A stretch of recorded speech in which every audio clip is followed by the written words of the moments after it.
Hello, everybody. Welcome back to my live stream. It is May the 9th, about 6, actually it is 6:30 p.m. here in Southern California.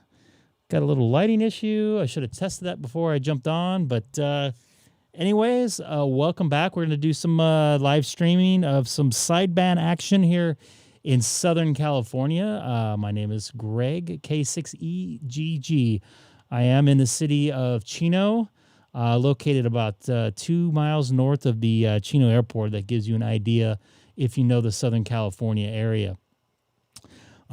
Basically, I'm doing this stream to, help out the people locally hear their own radios, which a lot of people can't get a real radio check. We have to describe, what we're hearing. Hey, you did this, you changed this, it sounds like this.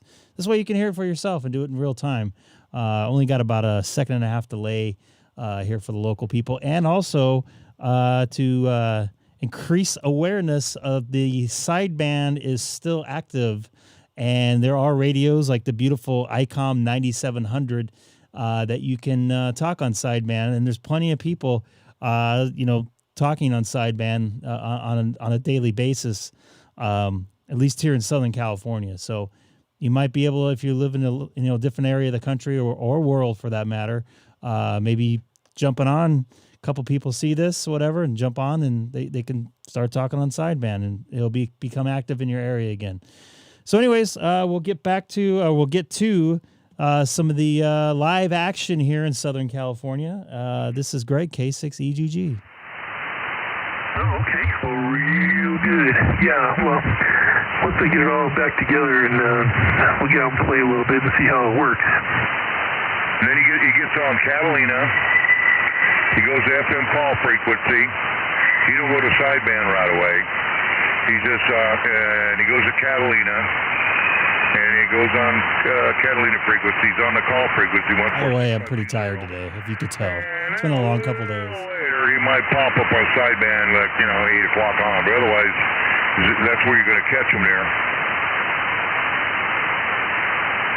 Oh, okay. Well, I've heard him. It sounds real good. His mobile sounds real good.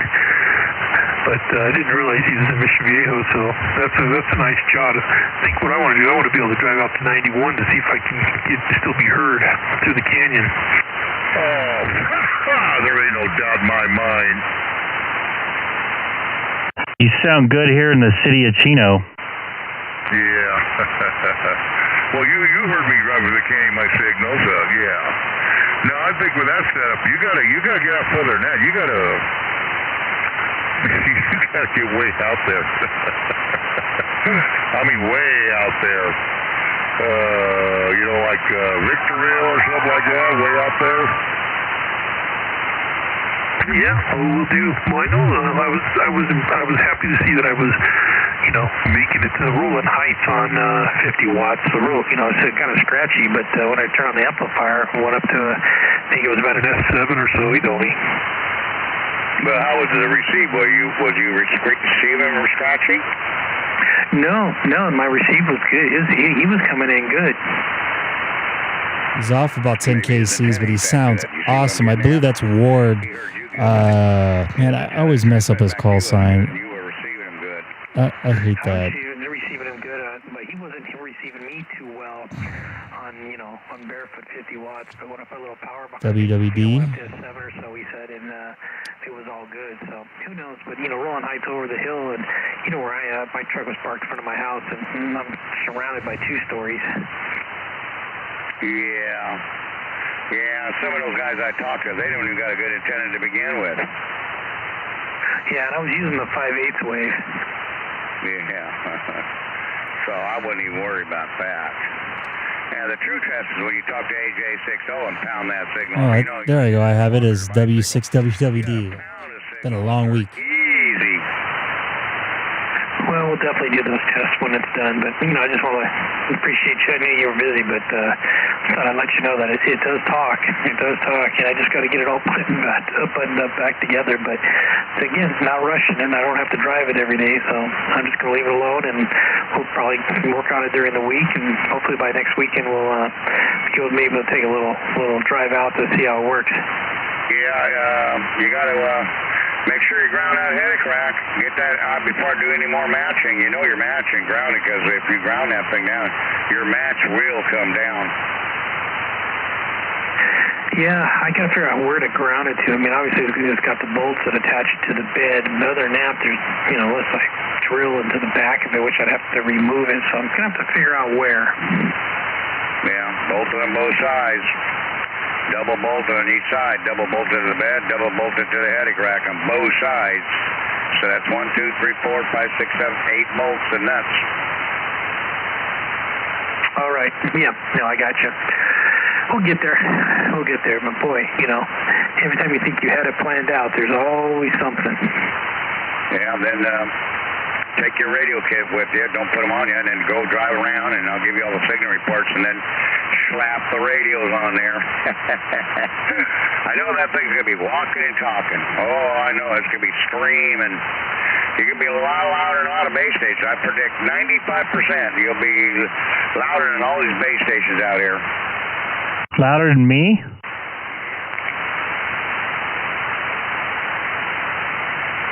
Who's me? It's Greg, K6EGG. You hear about his mobile? I did not. Ward, please explain. I just jumped in here and started listening a few minutes ago. Well, hello, Greg. How you doing? No, I just been for the last couple weekends, and my son has been helping, doing a majority of the hard labor, but installing running all the power and all that coax, and put it together today, and had some nice little reports. And it's still in the shambles though, but had a couple, quick QSOs with Bozo 12 and Dave, another one, Dave in Long Beach, and somebody in Rolling Heights. We all got good reports. So, and it's surrounded by 2-story homes, so I feel it's doing okay so far. Excellent. I'm glad to hear. That's the Yaesu, if I'm correct, right? Roger. Are you running barefoot, or you have amplifier in there? I did a test with both, and even barefoot, did really well. And the amplifier, if I was S9, I put a little power, went up to 10 over 9 and certain, so got some nice little reports. How many watts is your amplifier there? Well, it's about 400, but I did less than 200 because of the antenna capability. Wow. Hey, Greg. Yes, sir. About it is, we're divides the men from the toys. His vehicle's all grounded on the muffler before the Cadillac converter, after the Cadillac converter on both sides. The bed has been grounded on 4 corners. The hood's been all grounded with flat straps all the way around. It's going to be a bad mobile. Great. Love to hear. Hopefully I can have the stream up and you can do a little field test with yourself there, Ward. Yeah, in due time. Thanks, Greg. In due time. I'm glad you're on. Did Keith give you that information about that software, that remote software that we were exposed to the other day? No, he did not. I haven't talked to Keith for, I don't know, maybe 10 days. Love to hear about it. By the way, we're on the stream right now as well. Okay, darn it. My notebook's in my truck. I had a bunch of stuff that I was doing, with the install. I'll find it and I'll get it to you, but it'll probably be tomorrow. But gosh darn it. There's a gentleman that's down in Los Angeles, a couple guys. Fred and I were talking to Kevin. He's got a YouTube channel on Saturday morning. He told us about it. The remote software? Yeah, it's for Icom, and it works on all platforms, Windows, Linux, and Mac. I would love to hear about that, because I would love to go remote a little easier than I've been doing, because it's really clunky. Yeah, I'll find out. I'll get it. The notebook's in the truck. I'll get it, and I'll let you know. But, yeah, I'll throw it back to Fred. I'll be back. Break. Go, break. Hey, Ward, I'll send it to him right now. I just spaced out on it. Hey, Greg, how's it going? I can send it to you in just a couple minutes. Hey, Keith, long time no talk. I was actually physically just texting you as you jumped on, so I stopped. Yeah, give me a minute. I'll send you that information that Ward sent me a few days ago. My bad. Take your time, man. Take your time. nice to have an evening off. Well, yeah. How was your dinner tonight? It's on the way home. I just got off of work about an hour and a half ago, and my wife went to a Mother's Day party at her mom's house, and they barbecued. So I'm looking forward to having some carne asada here in the next 20 minutes. Good hot sauce, huh? I don't know about hot sauce, but I'll definitely have some carne asada right now. I'm pretty hungry. I had chiquilets or whatever they call it, like the chips with the enchilada sauce on it for breakfast this morning. That was pretty spicy. Mm-hmm. Well, wait till his you hear Ward's Mobile with all the grounding and everything done. Extensive grounding. And it would be a real good thing for the streaming there, and then we'll go in detail about it. But it's going to be a very mean machine, I'll tell you that. He already did a little audio test and receiving test, and it's very, very clean on the transmit and receive. Excellent. I can't wait to hear it. I'm going to maybe remote live stream this week, although I don't think I can go on the radio. So at least maybe you can hear yourselves. Yeah, well, if you don't catch us when we're talking about his mobile, we can do it on another time when you're live streaming. But anyway, me and Ward were talking to Keith, and this guy busted in from Flagstaff, Arizona, talking out of a motorhome on a 9700 remote into L.A., and then coming back to us on 2-meter sideband. He sounded like he was a loco. It was unbelievable.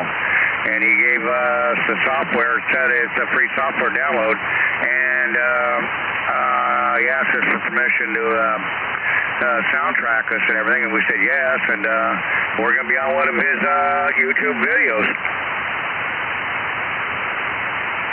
Excellent. I would love to find out what YouTube page that is and the software. Keith's going to, I think, get that over to me. I think at least the software part of it. I didn't know he had a YouTube page.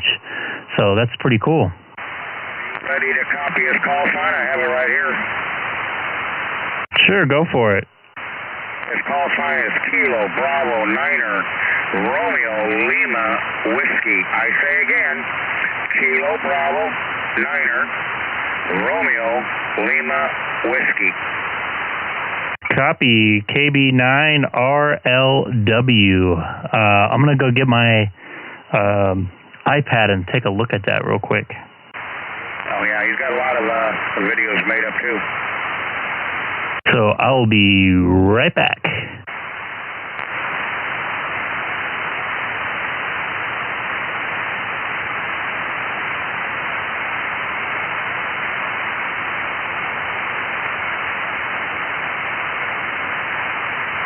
All right, I sent it off. Hopefully he's got the right information. I wrote it down, and I just copied what I wrote down. And that was yesterday, wasn't it?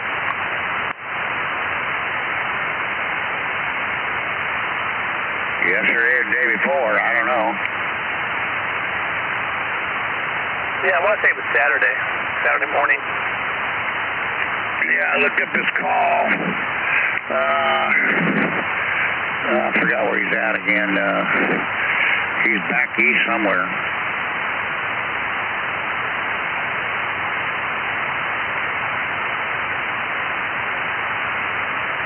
Yeah, Indiana. Indiana, Fort Wayne, Indiana.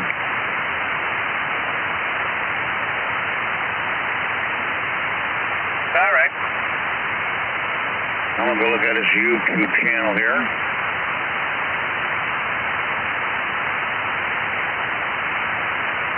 His YouTube is, it says, full-time RV life as a ham operator. That'd be a cool life. He says he's full-time.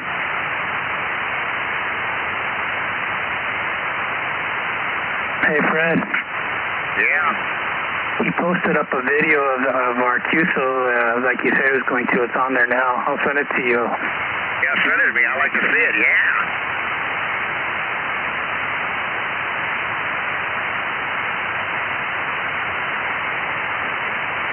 Can you send that, Do you have Ron's address, W6AB? No, I don't, but I can send it to you and you can forward it to him. Okay, K6 West.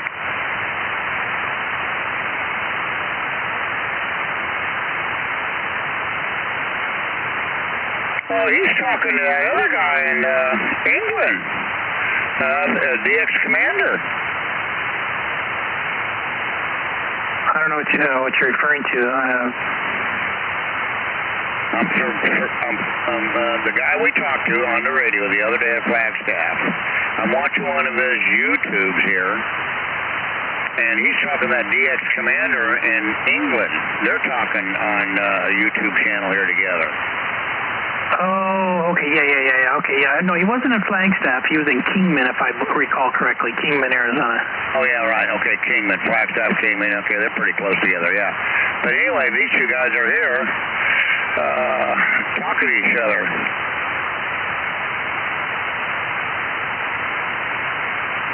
Anyway, I'm gonna go to my email. I want to see the one you checked out to me. I want to check that out. K6 West. Okay, I just sent it to you. Okay.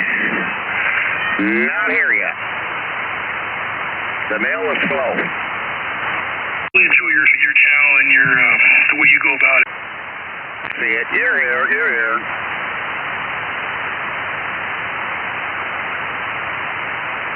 Glad to make your acquaintance. Go ahead, Fred, in the group. Pretty cool stuff.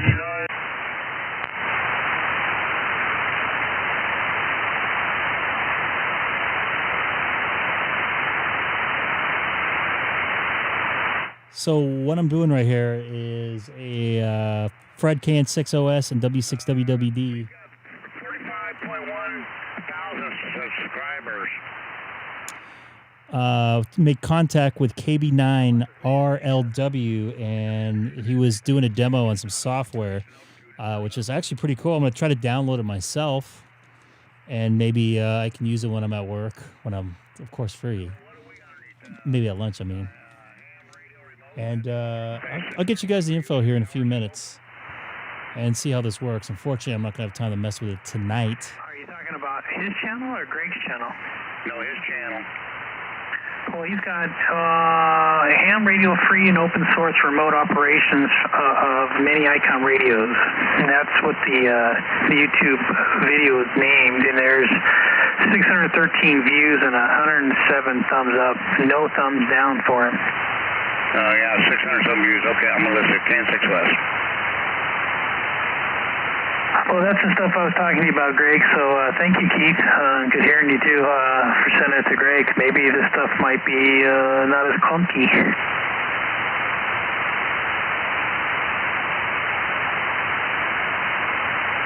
Yeah, I'm going to definitely have to mess with it.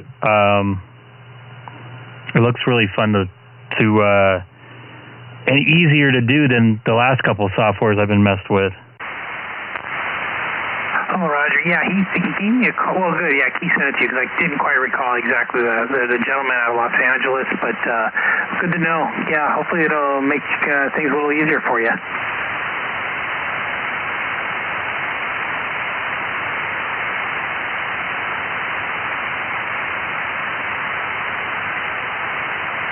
My biggest thing with some of these remote softwares, I can't change my, what's it called, my memories. It's all VFO, so I can't go to like any repeaters if I wanted to or listen to them. I just have to punch in the frequencies manually, which is kind of strange. I just wonder if I'm doing something wrong. Yeah, I don't know much about it, but yeah, I'm glad that you have, and Keith sent it to you, so maybe you can investigate. I'll be back in about 3 minutes, guys. W6WWD.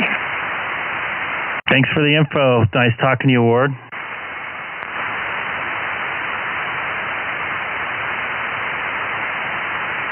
Ozone night tonight.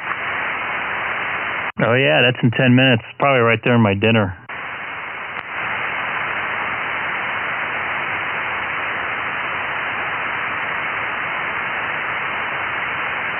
Man, this guy has a lot of subscribers here and a bunch of views on this video that Fred was on. Fred, you're an international YouTube star now.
Hey, Keith, you still on frequency?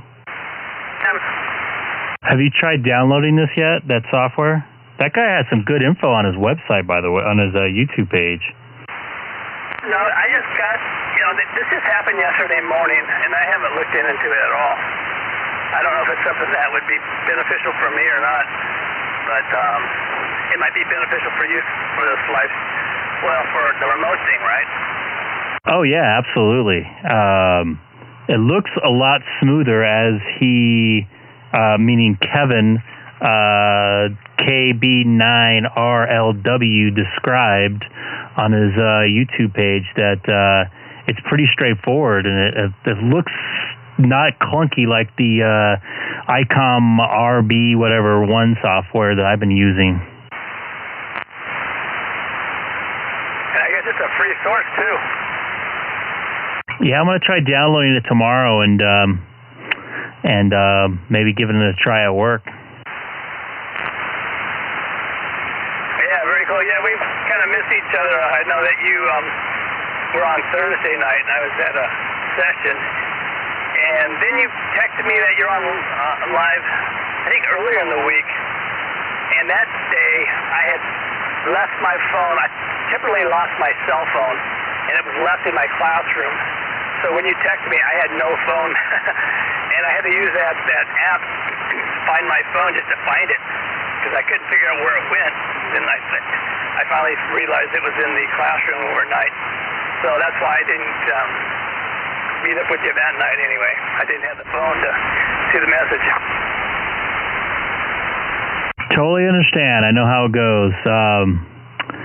Yeah, we kind of missed each other the last couple times I was on. I got another 2 weeks of hard work, and then I got sporadic. I got a lot of nights off after that, so I'm looking forward to playing more radio and maybe investing a little more time in this YouTube page.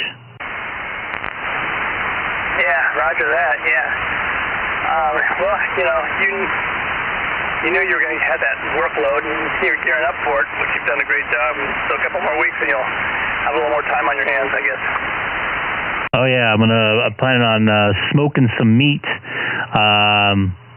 some pork belly, burn ends, and some tri-tip and stuff. So I have a lot of plans in my head to enjoy the time I have off coming up, and hopefully playing a little radio. And I got to take care of some other stuff. So yeah, it's good to hear you. Are you running your power tonight? No, just 50 watts, but I was just looking at my meter. You're hitting me with a strong 9 tonight. Excellent. Running full power tonight, about 100 and looks like 98 watts. Okay, wow. Do I need some power? You had a hard time hearing me? No, not at all. I just wondered, because your signal is lower than normal. I didn't know if conditions were messing with us. I know that one night, the last time I talked to you, conditions were really strange. Like, you sound like a chipmunk compared to everybody else. And then a couple nights after that, Keith kind of had Fred had the same problem. Just dialing in the frequency. You sound really good right now. I feel like I have you dial in 100%.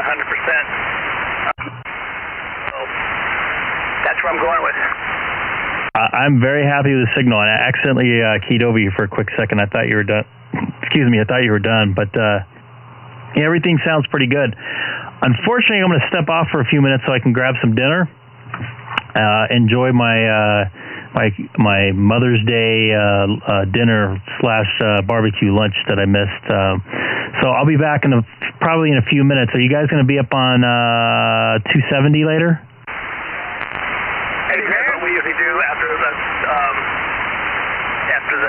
net.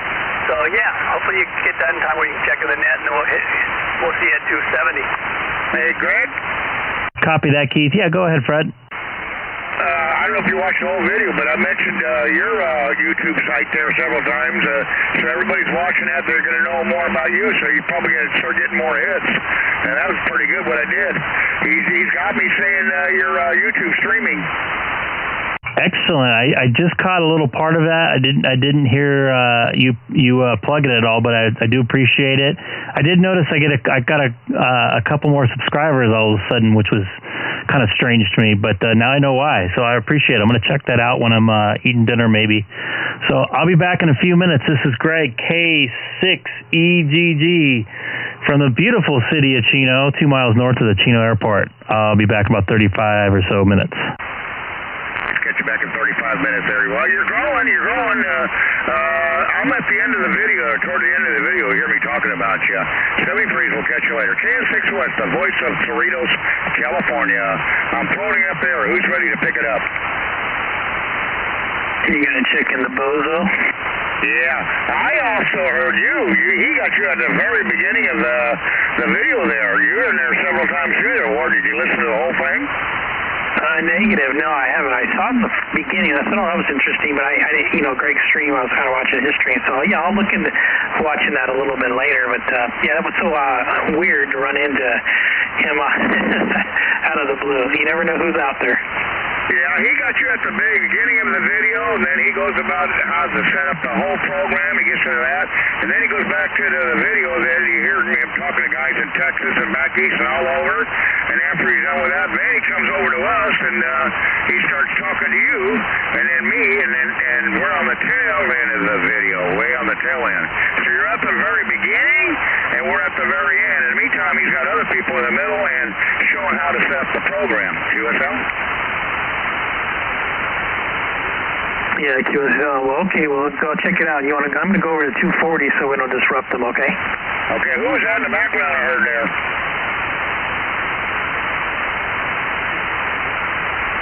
Okay, Rick, who is that? I think that's Kevin again.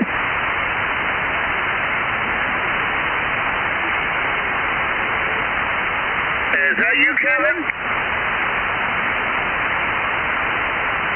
Well, I'll be, Kevin. Yeah, the audio sounded a little bit different. That's what threw me off there. This is Kilo November 6 Oscar Sierra, Cerritos, California. Talking to Kevin, I think Flagstaff, right? No, it was Kingman, right?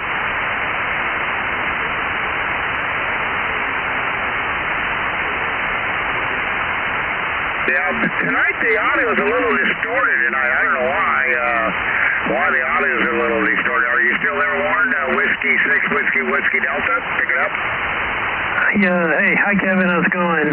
Yeah, it sounds like there's a modulation, over-modulation, or a little distortion in there. But good to hear you back. We normally Sundays and I think it's Tuesdays, right, Fred? I think we go up to 144.270 because there's a boson net at 144.240 at 7 p.m. So we normally kind of bleed over on them. But getting back to your audio, yes, there is definitely some over-modulation, I guess.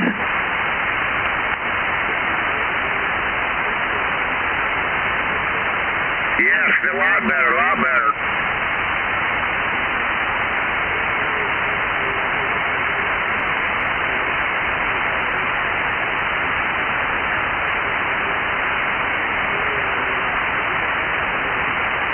Okay, right now everybody's going to do a check-in, 144.240.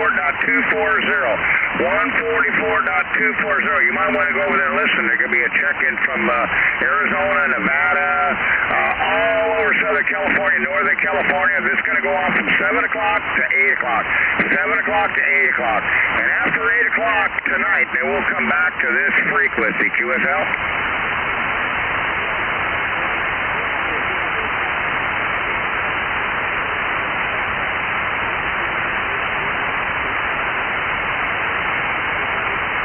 I'll put a call out for them. I'll tell them to listen for you, okay? Chain 6 West. Catch you over there. All righty, W6WWD, QSY. And Kevin, yeah, I saw the video. Thank you very much. Talk to you soon.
I apologize for everybody watching on YouTube. They were talking about the software, remote software that I'm actually trying to get working right now. And I had to go into my radio and look at my password, username and password. And I wanted to get that off the screen and not have myself on there. Right now, I'm just trying to figure out how to get this software going. I'm like halfway there. I already connected it. It took me 30 seconds. So really, so far, so good. Happy with this this software here. 1, 2.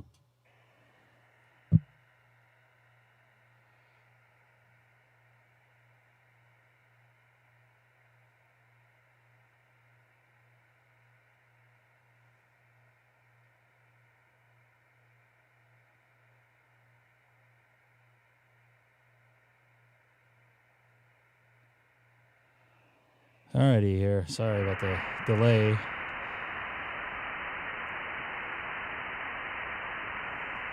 I'm just trying to figure out how to push the transmit here. 1, 2, 3, 4, 5.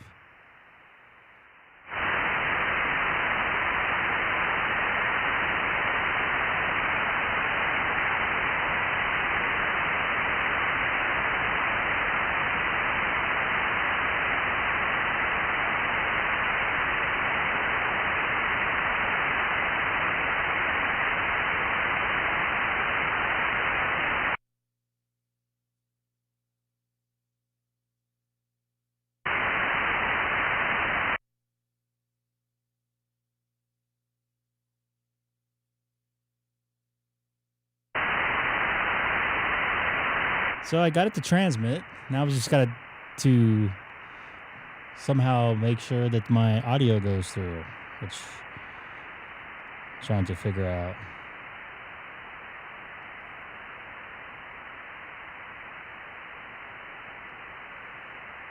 Let me see here.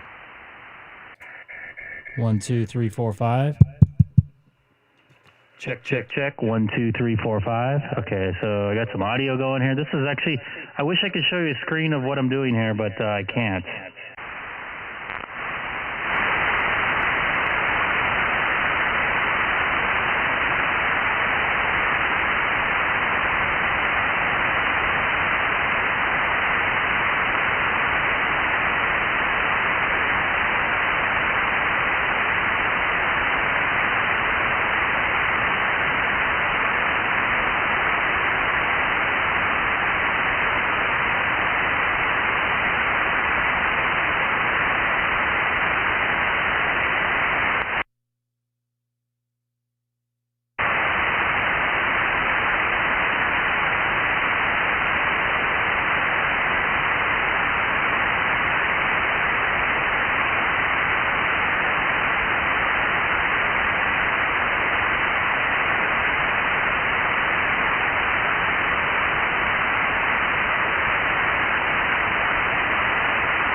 K6EGG, are you there, Greg? For those of you watching on YouTube, I have the audio source disconnected for my radio. I'm testing out this new software real quick. I'll be right with you. From the car. The amp I got from you. Really? Yeah, and I heard you talking about the wires. The wires that are on here are the ones that you gave it with me, so I haven't messed with changing out wires for thinner stuff. In fact, I cut these wires shorter than what you originally had for me. So something's freaky. I don't know what happened. I can't explain it. I'm still trying to play around with it and see what's up. Well, I put big wires on it, big wires on there. So where did it melt? Right on your connection of your power pole? Yes, yeah, which is weird because I haven't been using this thing. I don't know. What's the deal? Remember I told you what happened to my power poles? Did you make up those connections on the power pole, or is that one you bought? I did it. Did you do them right, crimp them right, and solder them? I didn't solder them, but I crimped them, and they were like not loose, so it wasn't a problem where it just broke loose or anything. Did it fire the amp? The amp's not turning on, so I don't know what. Yeah, I don't know. You got a fuse in line? I do. Did it blow the fuse? It did not blow the fuse. That's what's weird. It did not blow the fuse, but it kind of melted the red power pole. Okay, well maybe the amp's still good there. You just got to clean up the connection there. I told you to crimp and solder. I already put a new one on there, and I've tried it at a different spot with a new fuse and everything. It's not turning on. Oh boy. You checked the fuse on the amp? The amp's got a fuse. Nope, I don't have it. I took it off. Not the one built in the amplifier. The one that was on the cord I took off, not the one inside. Is there one inside? On the back there, ain't there one there, a little black where you screw out? Oh, let me look at that, Fred. Hold on a second. Let me check that out. Yeah, I think there's a fuse there.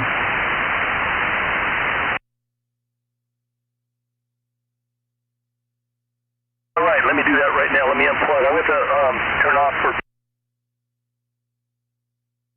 That will get that fuse.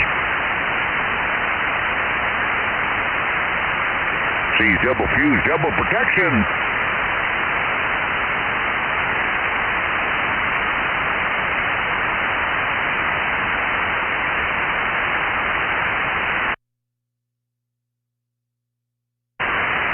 Did it blow that fuse?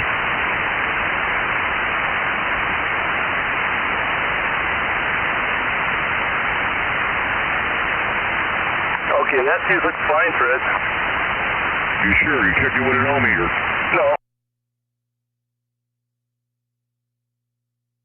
Fuse gets a little break in there.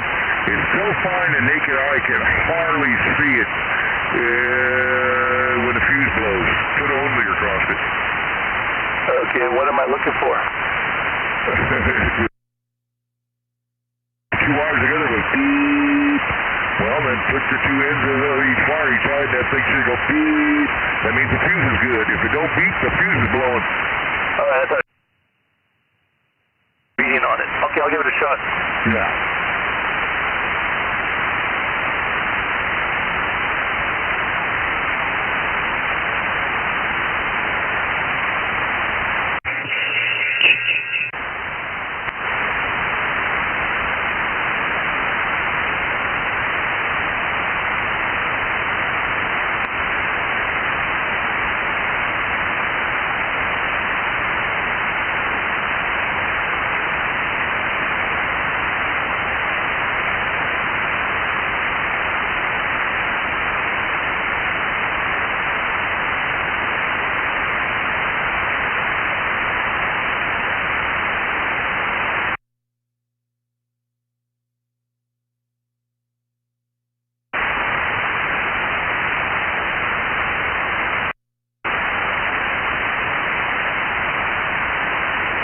This is Greg, K6EGG. Oh my goodness, this echo's killing me.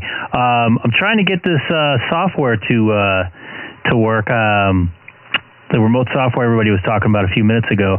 Can't seem to get the microphone going, but I connected it like my first try in like 30 seconds.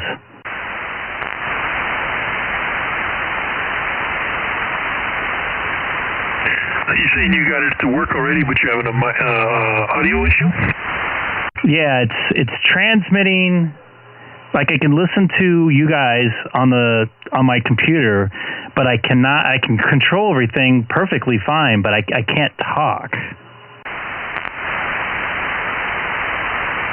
Oh, too bad Kevin didn't follow us up here. Maybe he did, but I don't know what I don't have an idea.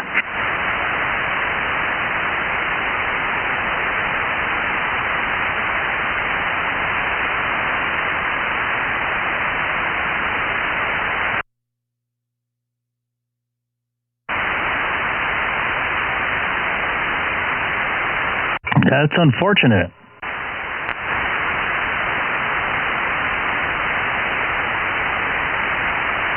Is when you downloaded, was there any documents on the web about it?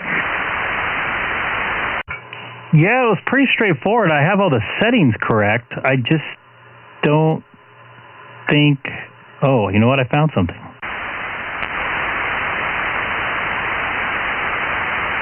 How about it? Oh, wait a minute.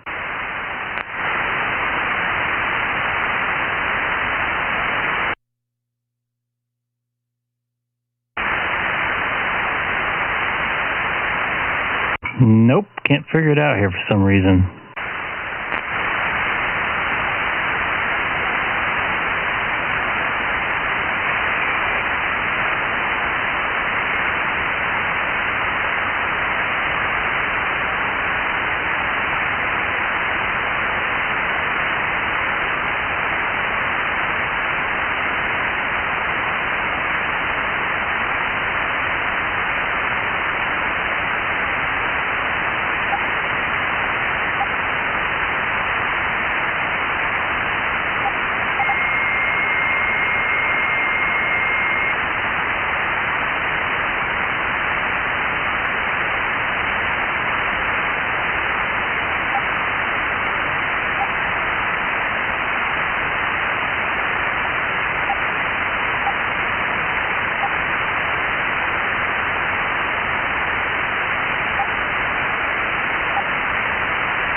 Yeah, for some strange reason, my scope is messed up, my audio settings.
One, two. Still not working.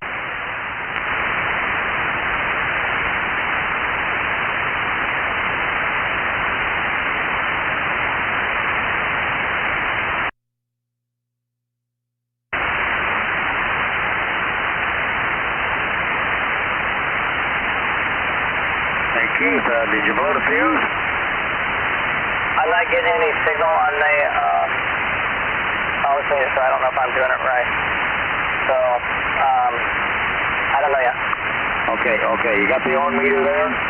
Okay, take the on meter and the two on meter, touch them together. Does your on meter beep? One.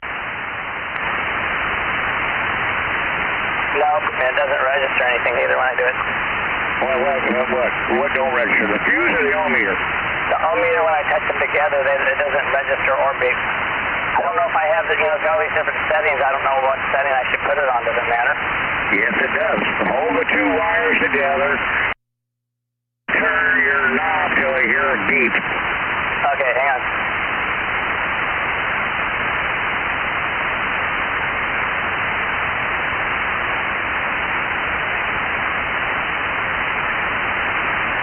Is it beeping yet? It won't be real loud. It's just a small beep like beep.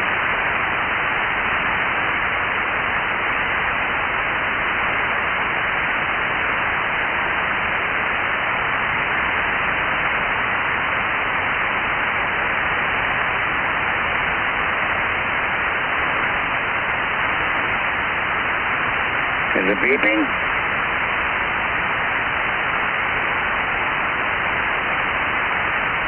1, 2. You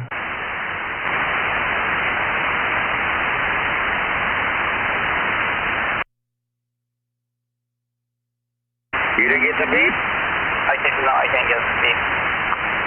Are your connections clean? Are you holding them tight, rub them together there, clean? And is your battery up on that thing?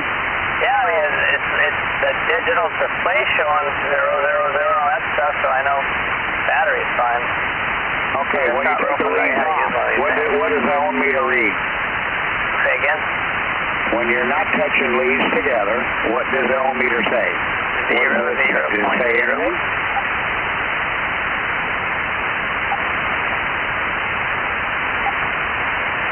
Does your ohm meter beep? Does it have a little signal on it that it beeps? No clue. What? No clue.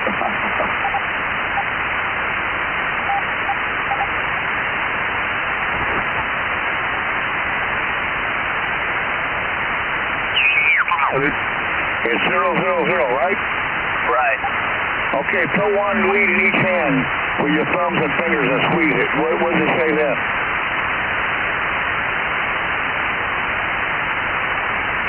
Does it change? Yeah, it's going all over the place. It changes? But you said touch one thumb with one, the thumb with the other one, right? You know, squeeze both of them, different fingers.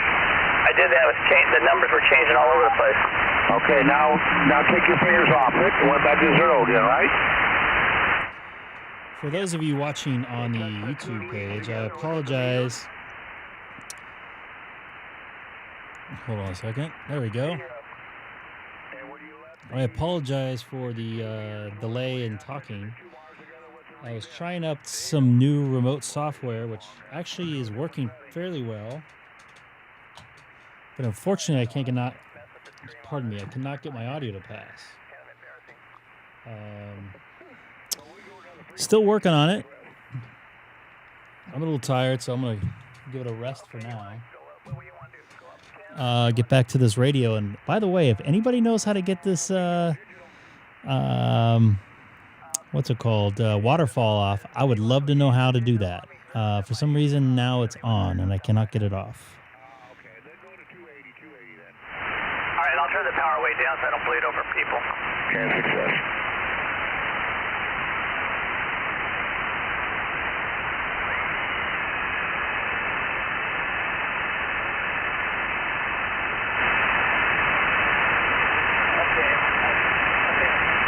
Okay.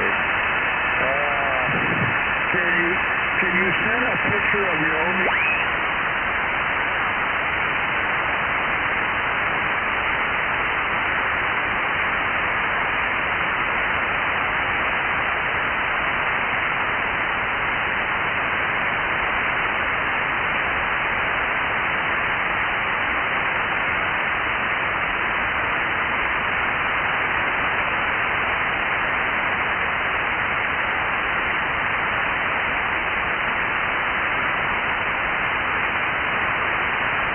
Hey, Rob, N6KX, you out there? This is Greg, K6EGG. Hey, Greg, yeah, go ahead. November 6th, kilowatt X-ray. So I was messing with this remote software. I got it 90% working, but unfortunately I can't get my audio to pass. I can hear you guys, but I can't talk. Quick question. Do you know how to get rid of this waterfall that's on my screen if you're watching the YouTube page? That's interesting. I have never seen that combination. Waterfall above the audio scope. Interesting. Did you try pushing the exit button on the bottom right?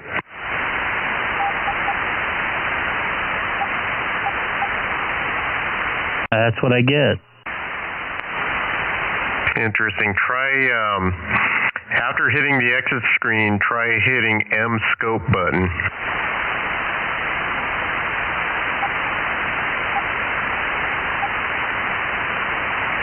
You're a freaking genius.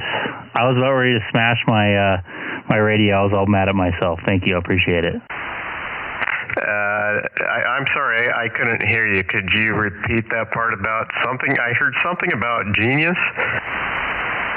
You are a lot more patient than I am. I was about ready to smash my radio. You are a genius, Rob. I appreciate your help. Although I couldn't see any of the buttons, I didn't know which one to press because my camera's in the way. There you go. And believe me, I know the feeling very well, and I'm not... Let me put it this way. If you talk to my wife, she would disagree with you strongly about me being patient. Oh, that's a mic? Sorry about that. My daughter just walked in. Oh, no problemo at all, especially on Mother's Day.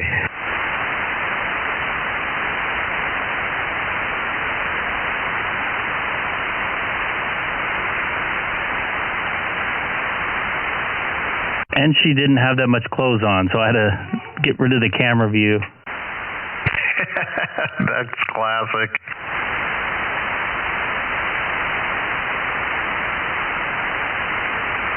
As he waves her out of the picture.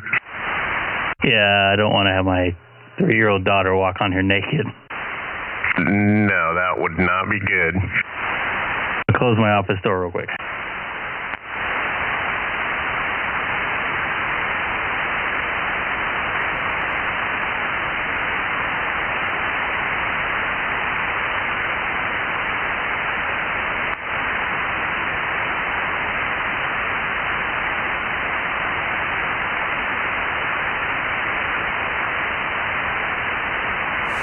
Everybody were wondering, I have a 3-year-old that just got out of the bath running around, so I apologize. This is not a normal night for me. We'll get back to things here. So were you out here, Greg, when Kevin was out here? I was not, but I did check out his page, and it looked very informative, and I just subscribed. Funny, I was listening to the guys describe this guy from Arizona and couldn't quite put two and two together, and then I did a search, and yeah, it's Kevin Lawson, who I've subscribed to for probably a year.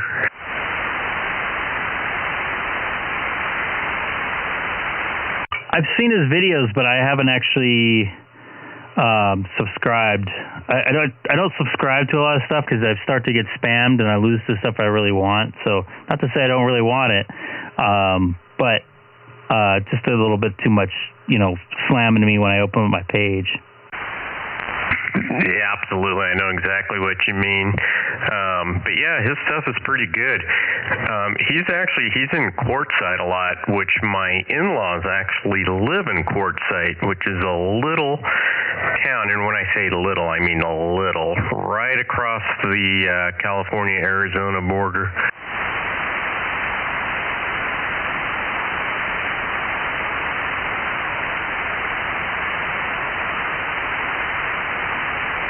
Yeah, there's not much right across the border there as far as cities. Yeah, that town is actually known as a place for snowbirds. So a lot of people bring their RVs out during the winter and kind of live there in the winter. People that are normally in states that are just freezing cold during the winter. Snowbirds, right? Yep, and that's how my in-laws actually wound up living there. They used to come down from Idaho.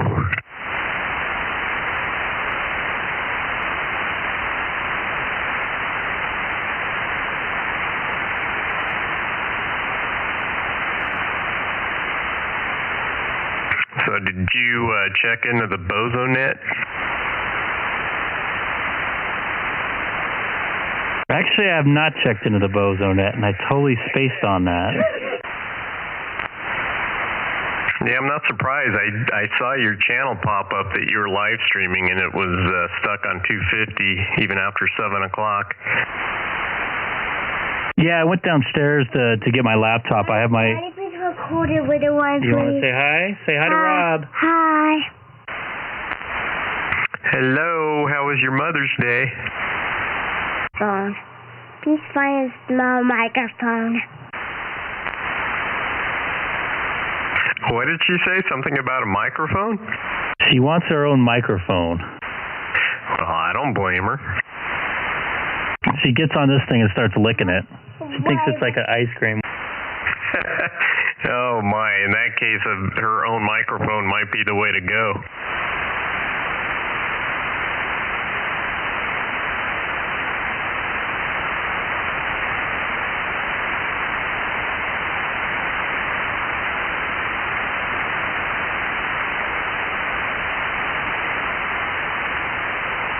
Give me just a quick second here. Papa, please find...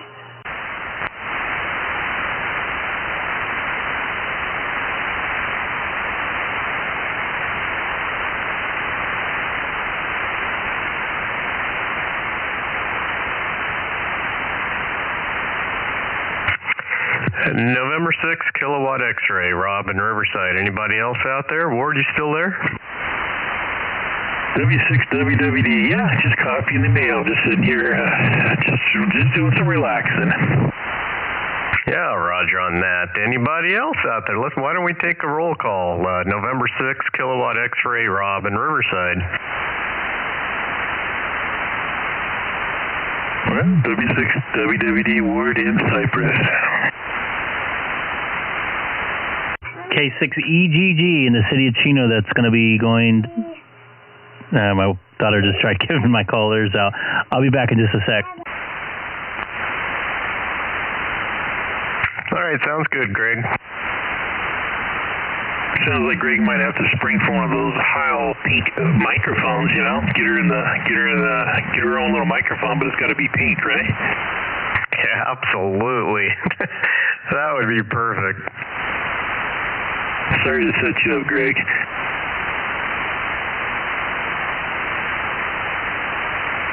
So, hey, Rob, any update on your Jeep and do any antenna work on it, or is it still the same?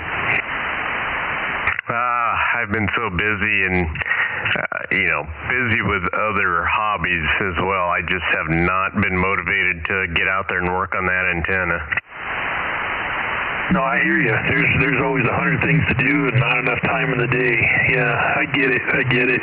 Well, very good. Well, I know it works, so that's all that matters. But I know Keith was telling me you're doing some off-roading lately. That sounds pretty fun. Indeed. It was a ton of fun. And, like you said, the antenna works, and especially when you're in, pretty close quarters off-roading with your buddies. So it works more than good enough for that kind of stuff. But as far as, when I'm out here driving to work and talking to Fred in the morning on Simplex, it can definitely use some improvement. In all due time. Where, so you do up in the Big Bear Mountains or do you just go a little further out into, the Joshua Yucca Valley and all that? Yeah, this last time we were out a couple weeks ago, we went up to Big Bear. We actually did 2 days in a row, so Saturday it was Big Bear. We did Gold Mountain and, of course, the Flats is what those two trails are called. And then Sunday we did Pilot Rock Truck Trail and, well, actually a 2N17X followed by Pilot Rock Truck Trail. But yeah, it was very cool. And my friend from Arkansas who flew out here just to go wheeling with me had an absolute blast. So it was great. It was the most fun trip I've probably had in a year. Oh, that's nice. Wow, that's a long flight to go and do some wheeling. Well, good, nice to you spend time together. But that's fantastic. Yeah, I haven't done it in many moons, but I always think about taking my son's FJ and since it's got all the suspension and everything on it, and go have some fun. Oh, Roger. Yeah, I'm not sure. Maybe I didn't tell you the story. He ordered the new Ford Bronco. He's a huge Ford guy, and he just got really excited about that. He knew I was into off-roading. We actually became friends probably 7 years ago through pinball. So the irony is now he's ordering a Bronco, so he flew out here to go wheeling with me because he's really not done much of any off-roading. So he just wanted to make sure he enjoyed it before he actually goes through with his order on the Bronco. Well, Roger, the Jeep is a very, very capable vehicle. I'm not sure how that Bronco's going to do. I mean, it's too new to tell, but I mean, I'm sure it'll do okay. But any insight on that vehicle, on its performance off-road? The main difference between the Bronco and the Wranglers is the Wrangler has the solid front axle, so the Bronco's got the independent front suspension. But I mean, the bottom line, that Bronco is going to be very, very, very capable off-road. It's great. They really knew what they were doing when they put that thing together. And as far as the solid front axle versus IFS, I mean, there's trade-offs. Solid front axle will do better rock crawling, but the IFS will do better on the high-speed stuff. Yeah, you don't get your teeth jarred out. I know. Absolutely. Yeah, I know that's, I don't go off-roading. I have a F-350 dually. It's a four-wheel drive, and I don't go off-roading. But, with that straight axle, you can, and the old suspension, we just put a new one on, but the old suspension, it could, you can hit a dip and the bump stops would hit. You can jar your teeth out. Exactly. I think in hindsight, I mean, frankly, if I hadn't already bought my Jeep, if I was in the market right now, I might be inclined to take the Bronco over the Jeep just because that IFS would be more comfortable for daily driving. And I use my Jeep for a daily driver. Yeah, no, absolutely. I know my 350 as well, but I don't do much driving any longer, since COVID. But it, that thing pulls well with the trailer and all. But when the stock suspension shock started getting weak, boy, then you hit one bump and feel like you hit three. So and it's such a big beast anyway. I just had them change the whole suspension or the front suspension, but it'll jar you around. Yeah, exactly. So yeah, even when I'm on the street, I mean, I run my tire pressure literally about I think 13 pounds less than what the factory actually tells you to run them at. All the time, huh? Yeah, just to kind of smooth out the ride. Yeah, well, do what you got to do, but remember, heat's the worst enemy to tires. And when you have low air pressure or not enough air pressure, it builds up heat. So, but you're probably already proven that it works because you've been doing it for a while. Oh yeah, and it's not only have I been doing it for a while, but everybody. Oh yeah, no, I'm pretty averse to that. No, I get what you're saying, but yeah, well, there's pros and cons to everything. But hey, the best part about it is you're not getting jarred around, right? Exactly, and you nailed it when you said there's pros and cons to everything. Because you go too low, your mileage is going to suffer too. Yeah, no, there's and heat. Anybody else want to check in?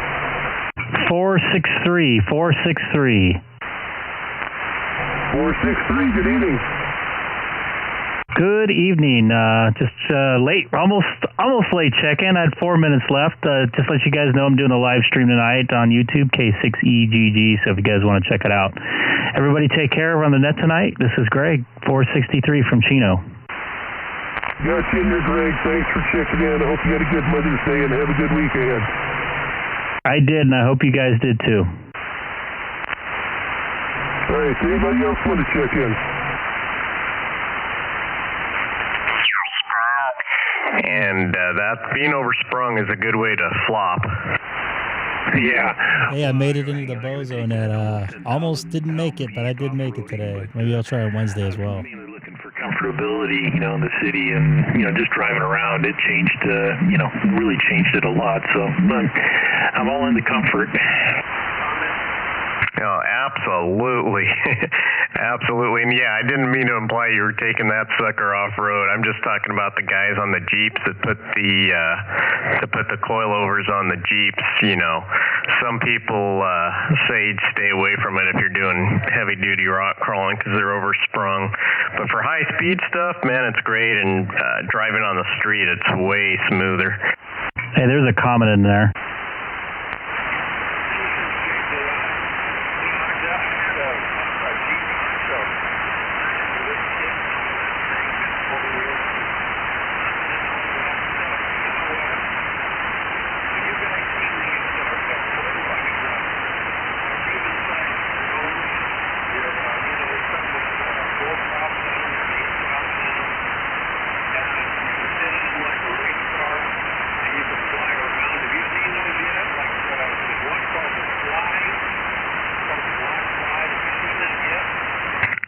I have seen that. Pretty amazing stuff. And by the way, it's great to hear you out here, Alex. I haven't talked to you for a while.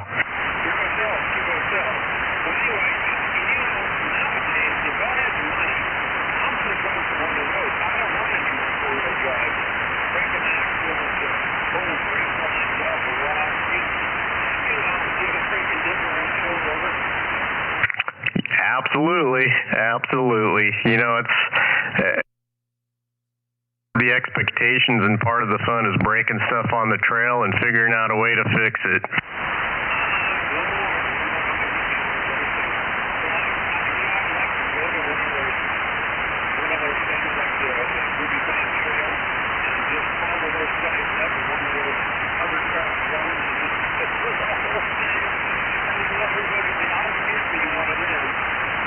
That'd be hilarious.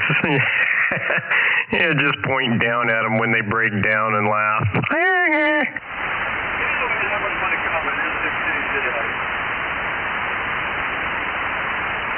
Anytime, Alex. Again, good hearing you out here. Yep, good evening, Alex, for sure. Good evening. Alex, can you go to 280? Okay, 6 left. He gone. I'm going to try to get Alex, the professor, to go help fix Keith's amp. Oh, his linear died? Yes, sir.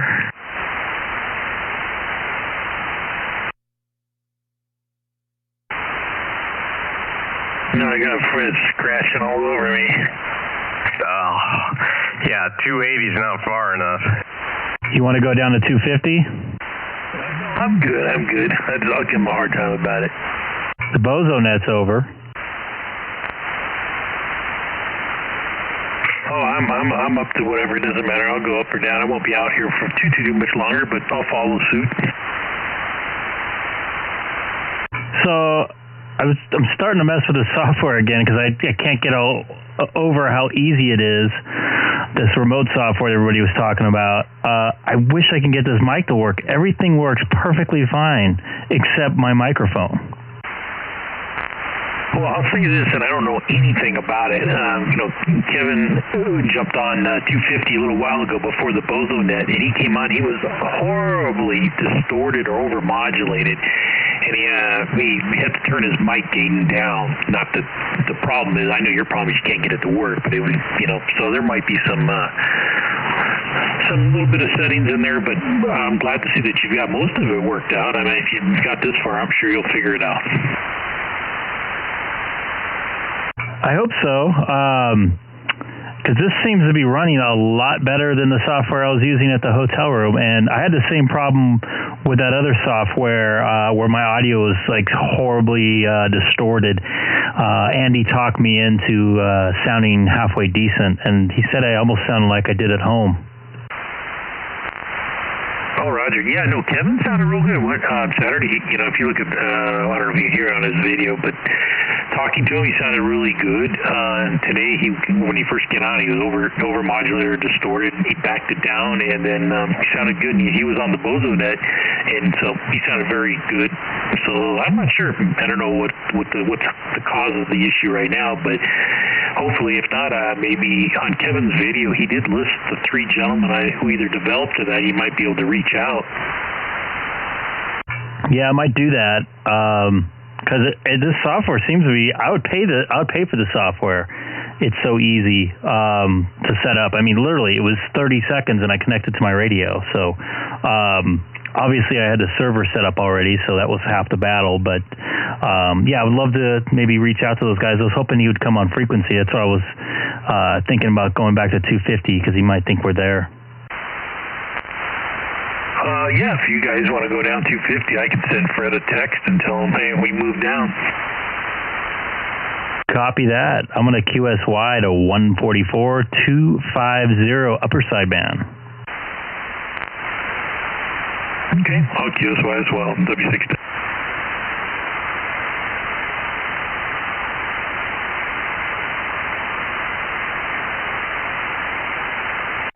K6EGG has arrived on 144.250 from the beautiful city of Chino and live streaming tonight on YouTube.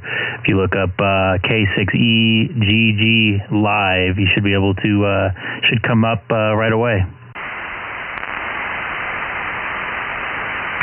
November 6th, kilowatt X-ray, Rob in Riverside. And I'm actually using the functionality of the software right now to transmit and change channels and everything right now. So I'm literally using this except for the microphone feature.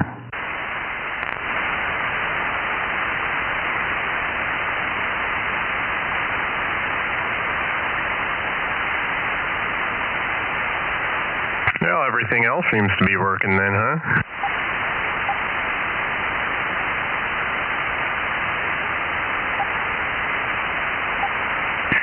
I texted Keith and Fred and told them. Keith replied, okay, so I'm sure they'll be down here, W6WWD. Excellent. And it looked like I got rid of that waterfall deal on my screen again, and I'm using the software, which every time I would hit the transmit button, it would change back to the waterfall. I don't know if you guys are watching on YouTube, and I apologize to all the YouTube viewers tonight with a little scattered show tonight. That's interesting. I wonder what would make it do that. There's a couple things I notice about this remote, these remote softwares. Number one, if you have your whatever setting it is for the microphone on the software, it will default to that when you shut the radio will default to that setting when you shut the software off, and then you won't have control over your radio as in far as your microphone input. It would still think it's on talking on the LAN. So before you shut the software off, you got to make sure you change the mic input in the radio to mic instead of LAN. Well, see, there you go. You're already learning all about it. I'm sure the issue you're having with the microphone you'll figure out too.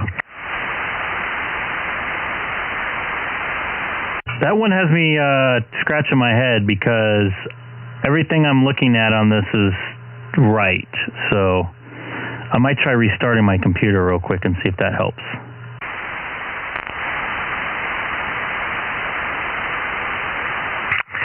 Can't hurt.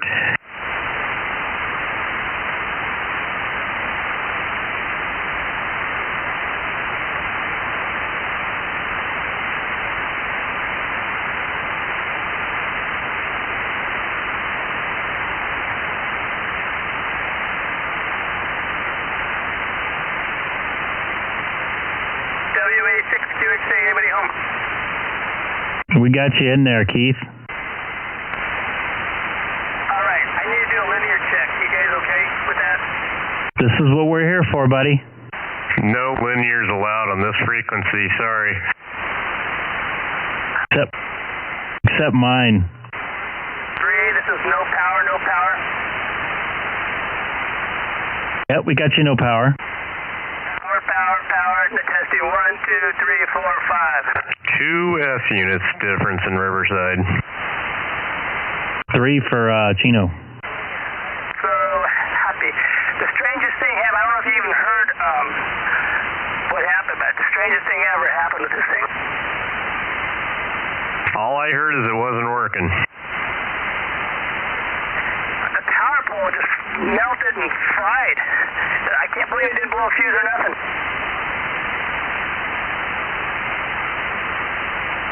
So what did you find out? Just a change of a power pole and it went back into operation? I changed the power pole, but I didn't. It's such a fat cord, it was hard to get it in, and I didn't have it seated in properly, so I went and did it again, and was able to seat it in properly, and that's what, now it's working apparently. Well, it sounds like you scaved. That's great. Yeah, I still just really confused, like why it didn't blow any fuses, why that thing got hot. I don't even remember having the thing on for it to do that. It's just weird. But Fred said maybe if it maybe fell or something like that, that could maybe, who knows, cause something. I don't know. Well, glad you're backing off. Yeah, that's an easy fix, right? Yes, and that would have been a fairly expensive repair too. All right, gentlemen, appreciate the check. Well, no problem on my end. And gentlemen, I'm going to back out and get ready for tomorrow. So 73, everyone. Greg, thanks for what you do. Rob, always a pleasure. Good to hear from you. Keith, well, sure we'll chat soon. So 73, everyone. W6 WWD. All right, Ward, take care, buddy.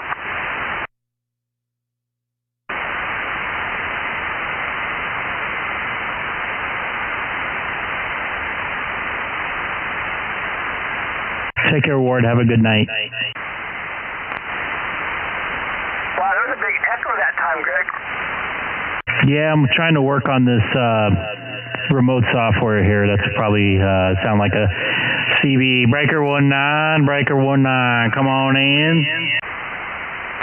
Yeah, I was on the phone. Sorry, guys. Have a great evening, Ward. It's good talking to you. I think I heard you sign out. November 6th, kilowatt X-ray. Roger. 73, guys.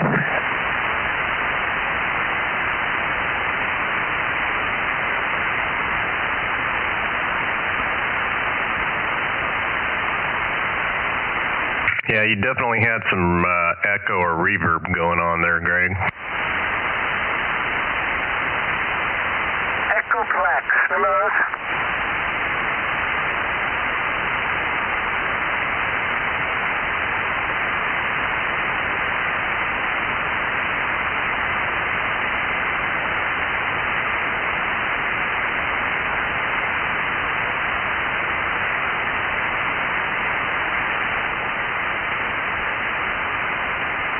Goes back to the scope.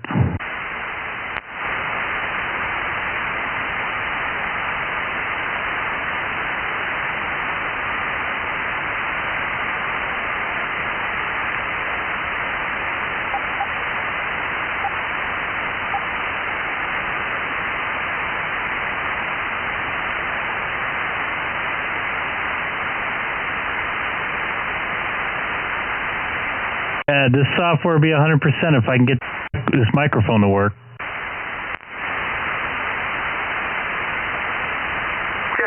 detail. Yep. It's probably something stupid with my settings, but it looked like I had everything set right.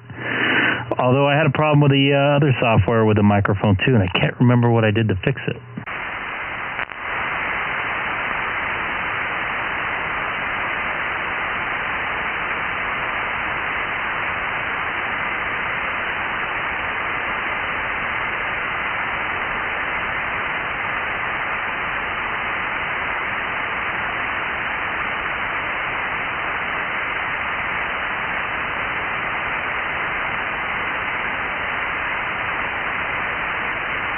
Like we got a couple new viewers here on YouTube there, John and Andy. Oh, and look at this, Tony KN6NYV. He's listening to the live stream driving around. Tony is? Yes, he is. What's up, Tony? Hey, Tony. Come join us. Does he have a mobile US sideband radio?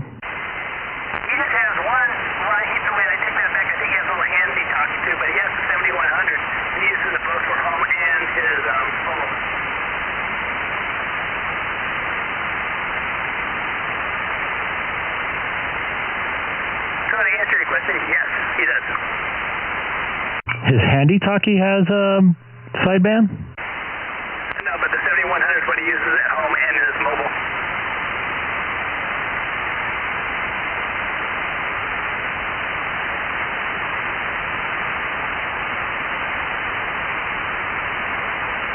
Looks like there's a John K6EGG. I wonder, he's down in looks like by Encinitas. I wonder if he can actually hear us on the frequency versus on YouTube.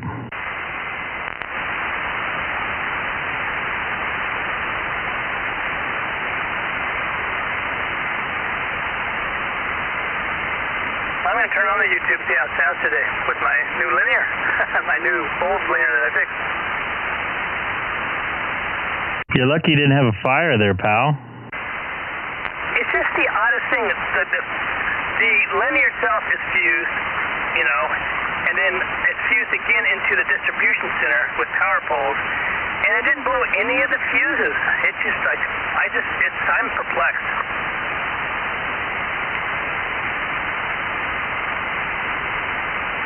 Yeah, that's what it's there for, so I'm kind of surprised myself. But you're lucky you didn't lose any of your equipment and burn down your shack. I guess more importantly. That red power pole, it expanded, it melted, expanded. I had a struggle to get the power pole out of the connection of the distribution center. It was like stuck. But I worked it, got it. But strangest thing, man. I don't know.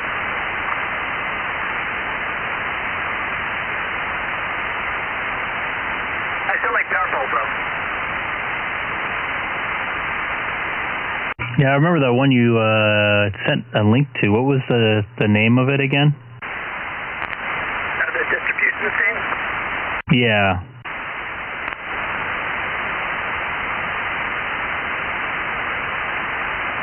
Rig runner, and I'm looking at the box right now. I forget what number I have. The 8012 rig runner. 8012 rig runner. So 8012, 8012, yeah. 8812.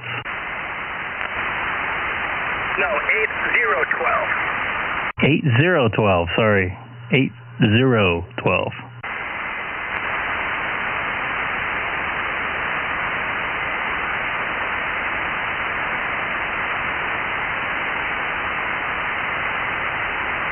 Thought more people would be on the band tonight with BozoNet. Usually Sunday nights is usually pretty busy. Yeah, I get, you know, it is Mother's Day. Maybe that's part of the problem. I was out and about a little bit. I celebrated Mother's Day yesterday. My son, my wife, and we went out to dinner. Actually, it was a late lunch, early dinner. We made reservations a week before. We figured it'd be better off going off Saturday and Sunday, so we did. So today I kind of did a little bit of tooling around, stuff like that.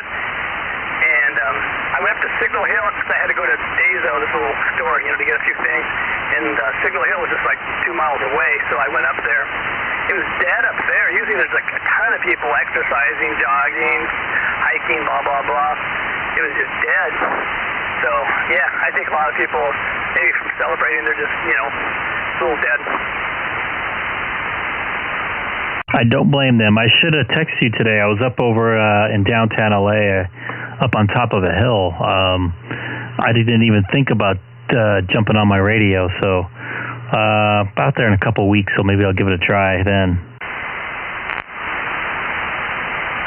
Yeah, I'm having a blast going up to Signal Hill.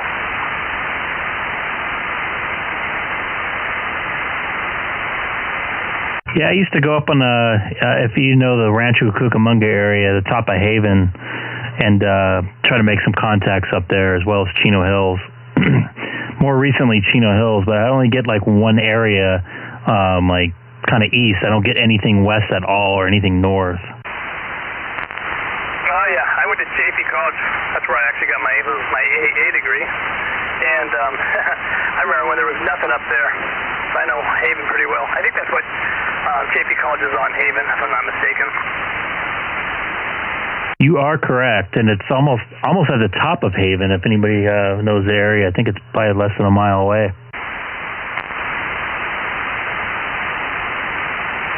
The church I used to go to, Shepherd of the Hills, is up there off of Haven and Lemon, I think, or something like that. I think I've heard of that place.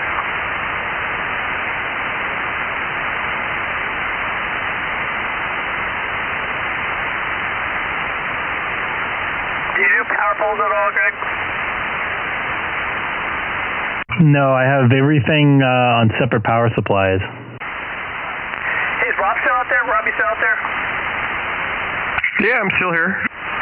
Hey, you sent me that video on the pinball machine. I was checking it out for about 10 minutes and I had to shut it off. But is that the new one that you just got? Yeah, I've had it about 3 weeks. Yeah, the Stranger Things, which I'm completely addicted to. Yeah, that pinball machine was like a blast. It is. It's got some pretty cool features on it too, I have to say. It's got that projector where it actually projects images on the targets, and it can give different messages and everything. It's pretty cool, and it locks balls up on the backboard, grabs them, and that's the telekinesis lock, they call it. So I don't know if you've ever watched the show, but it's all based on that. So yeah, I'm digging it. I watched at least 10, 12 minutes, and you were still on the same ball the whole time. I was very, very lucky to have captured such a good game, because normally I would have to play probably at least 20 games to get a game that good, maybe more. Just happened to be recorded when you were on fire. Well, I put the recorder on, and the advantage to recording versus live stream is, I can just keep going and start over, and that's kind of what I did. But that was like only my 4th game, so pretty good. That's true. Only publish the good stuff, right?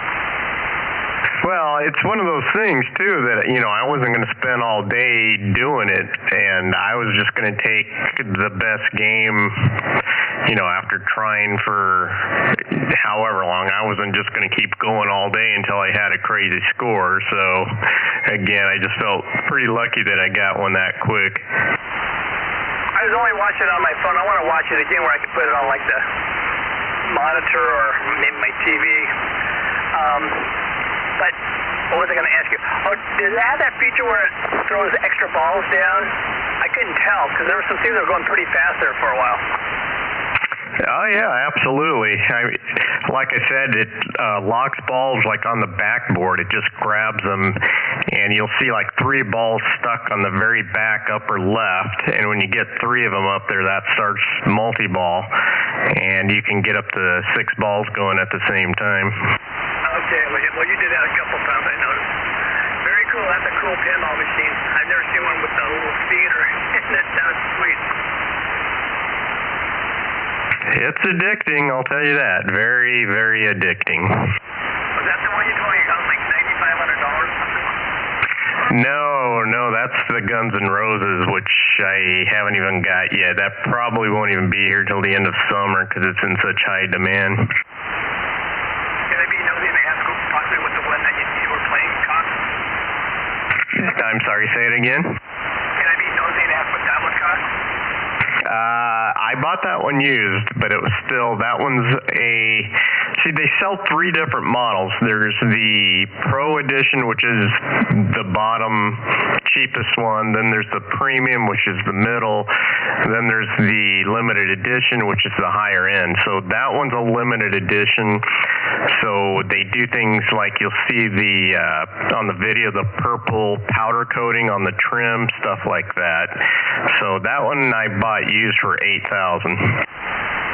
Okay. Did you have to do any work to it, or did it work out of the box? No, it worked out of the box. I mean, every pinball machine, you've got to do little tweaks to them to get them really dialed in, but nothing major. So there's like hundreds of wires that take it. I've seen the inside of those things before.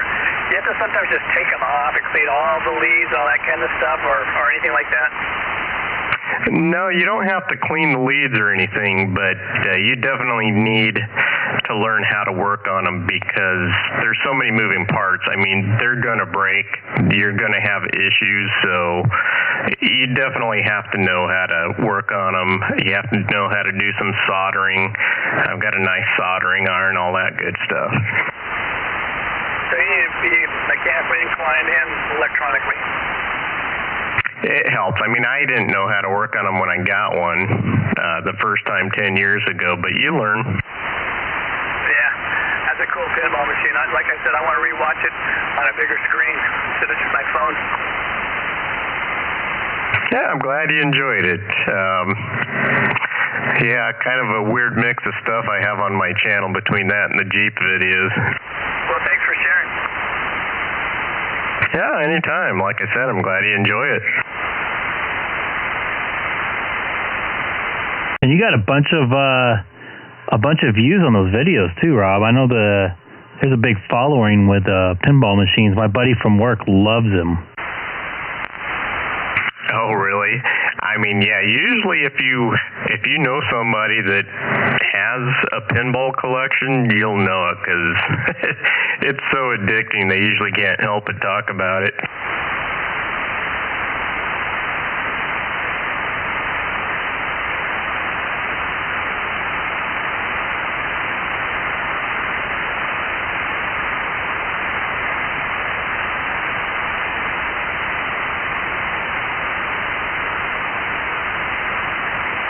Yeah, when I was younger, I played a ton of pinballs. I think I already told you I used to be in a bowling league when I was younger until I started driving, then I quit bowling. But after we finished our league, man, spent an hour easy or more playing pinballs every Saturday. And we'd come in the weekdays too and play pinballs too. Yeah, when I was in my early teens, it was my dream to own my own pinball machine, but they were out of reach back then. But looking back was cheap now, right? Back then? Yeah, by comparison for sure, but I think when you take inflation into account, I mean, they've never been cheap. The places like bowling alleys where they might have 20 machines or whatever, do they lease those or do they buy them themselves?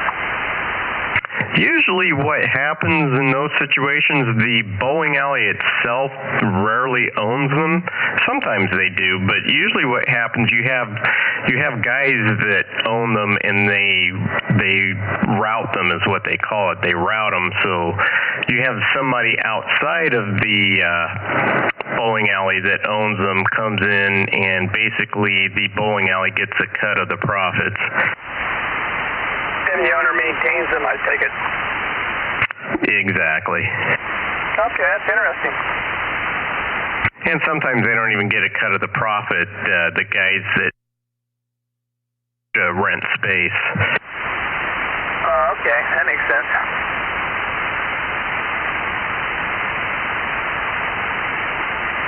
I'm sure they don't drain a ton of electricity, but they got to charge something, right? Because they are, like you said, space and run a little bit of electricity.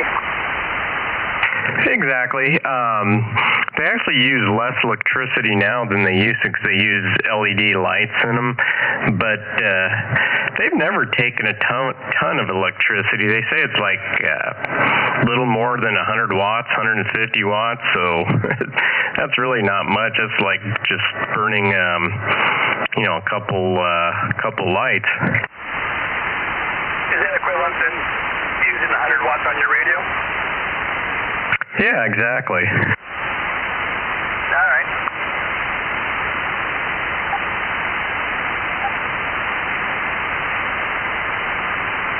Don't know about you guys, but this weekend went by awfully quick.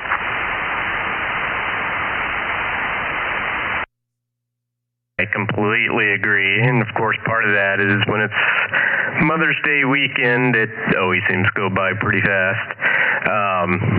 I think, were you the one saying that you celebrated Mother's Day yesterday? Because I did the exact same thing. Yeah, we my wife's choice to do it yesterday instead of on Sunday. We made reservations at a restaurant a week ago so we could get in there, which worked out really well. And so, yeah, it was a nice time, good meal.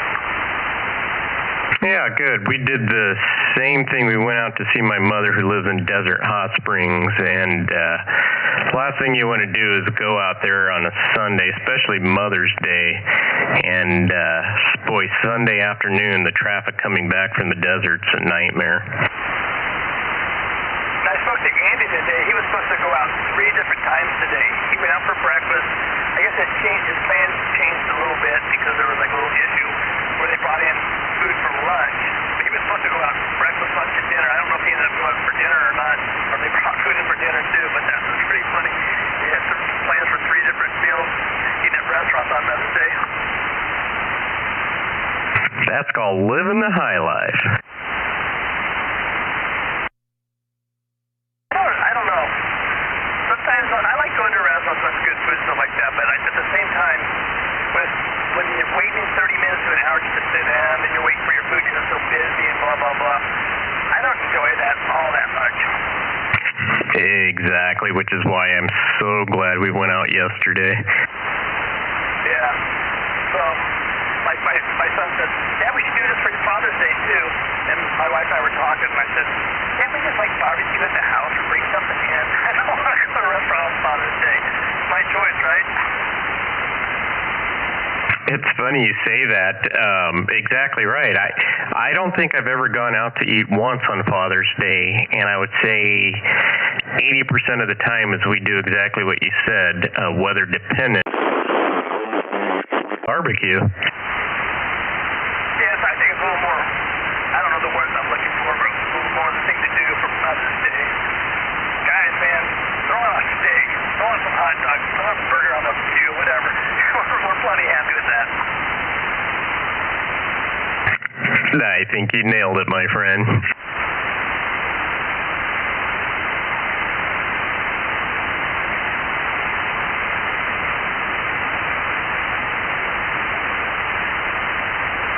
Greg, how you coming along on your project out there? Not good. Not good, not good, not good.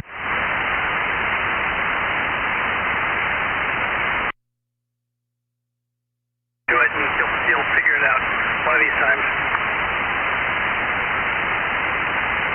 Everything was pretty easy to set up, but I can't get my microphone to transmit off my computer. Literally, I turned the software on and typed in the IP address because I already had the server set up on my radio, and everything came up. I can hear. I'm like, oh, hit the transmit. Didn't work.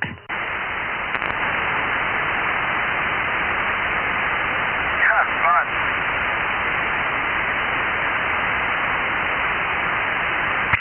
You'll get it figured out.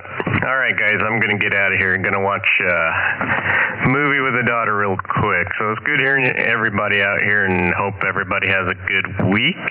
And catch you later, 7-3, November 6th, Kilowatt X-ray. All right, Rob. Hey, a real funny story real quick is like, Fred has, that friend Ron out there in Temecula. He's calling him Rob all the time. He calls you Ron all the time. Anyway, 73T, have a good evening. That cracks me up. I don't know what I'm going to do with that, Ted. Take care. We'll see you. See you later, Greg. Take care, man. I'm supposed to be on Thursday night. K6EGG. Going to be standing by here. That sounds good. I should be able to come on Thursday. Every other Thursday I do a session thing, but next week I'm off. Perfect. I have a 4 o'clock game in Los Angeles, so in theory I should be here by about 7:45.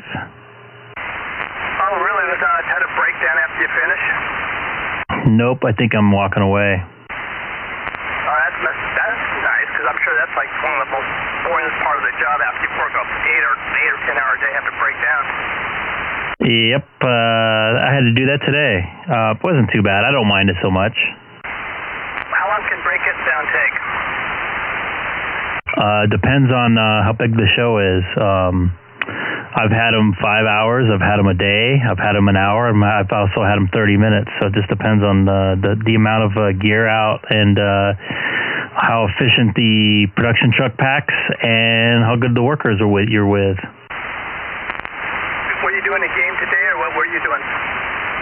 I was doing the Angel Dodger game with the Dodgers at Angels, and I was at Dodger doing the broadcast. Interesting. Okay. So you're rarely doing live these days, huh? You're like just doing remote. Yeah, it's kind of been how it is. They might switch back and have the announcers and everybody travel after the All-Star break, but I don't know. We'll see what happens. Hopefully then I'll kind of like do back to normal where I'll be in the stadium again during the game, which I don't have that many games this year. Yeah, that's cool. Well, I'm starting to get spring fever. I got 4 more weeks with the kids, and I get a week off of, a week of, taking inventory and shutting down my 2 classrooms and stuff like that. So I feel the writing on the wall, Summer's getting close. Oh, yeah, you're almost there, pal. Yeah, I'm really looking forward to it. I mean, this past year's been a toughie, but so I'm not doing any summer school or nothing this year. Even though what we're offering it, stuff like that. I'm taking a break.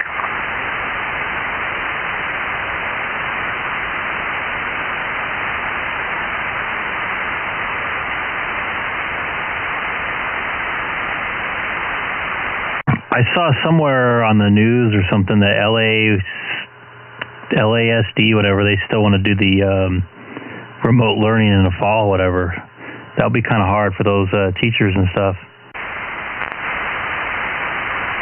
By next fall, they can't go live. Something's wrong. Come on. I'm starting to break rules between you and me.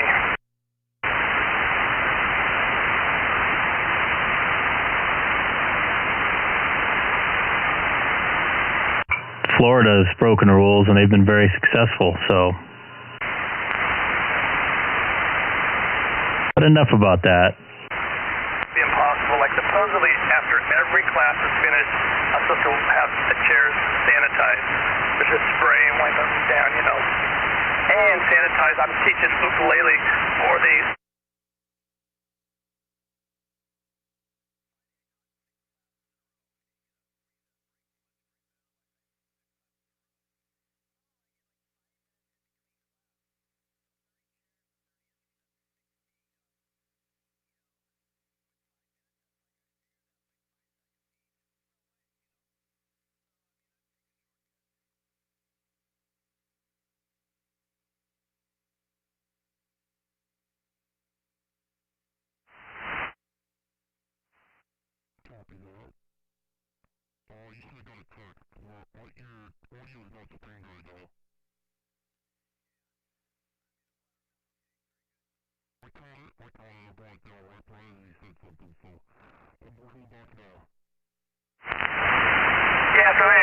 Yeah, I'm like having to scrub off the chairs and the ukuleles every class and things like that to keep everything safe, you know. You gotta just do what you gotta do. Yeah, it's hard. We'll get back to normal eventually. And one thing that's kind of funny is the CDC, am I saying the right company or organization? They're saying outdoors now you can basically not have to wear a mask, but they're requiring us to. But at the same time, I was passing my the high school that my son went to, which is just a half a mile away. Baseball's out there playing a game, soccer's practice and stuff like that. They're not wearing masks. But here at the elementary age level, they're making us wear masks, and the kids to wear masks on the playground and stuff outside. A little odd. Yeah, there's a lot of weird, I don't understand things. This whole walk into the restaurant with your mask on, then as soon as you sit down and you start eating or drinking, you can, have it off, and then you have to put it back on to go to the restroom, whatever. So, I don't know. We're standing by the same exact people, so. You're having a nice, strong signal tonight. I think I already told you that, but like a strong S9. Excellent, I like that. Can you do a little record for me? A second.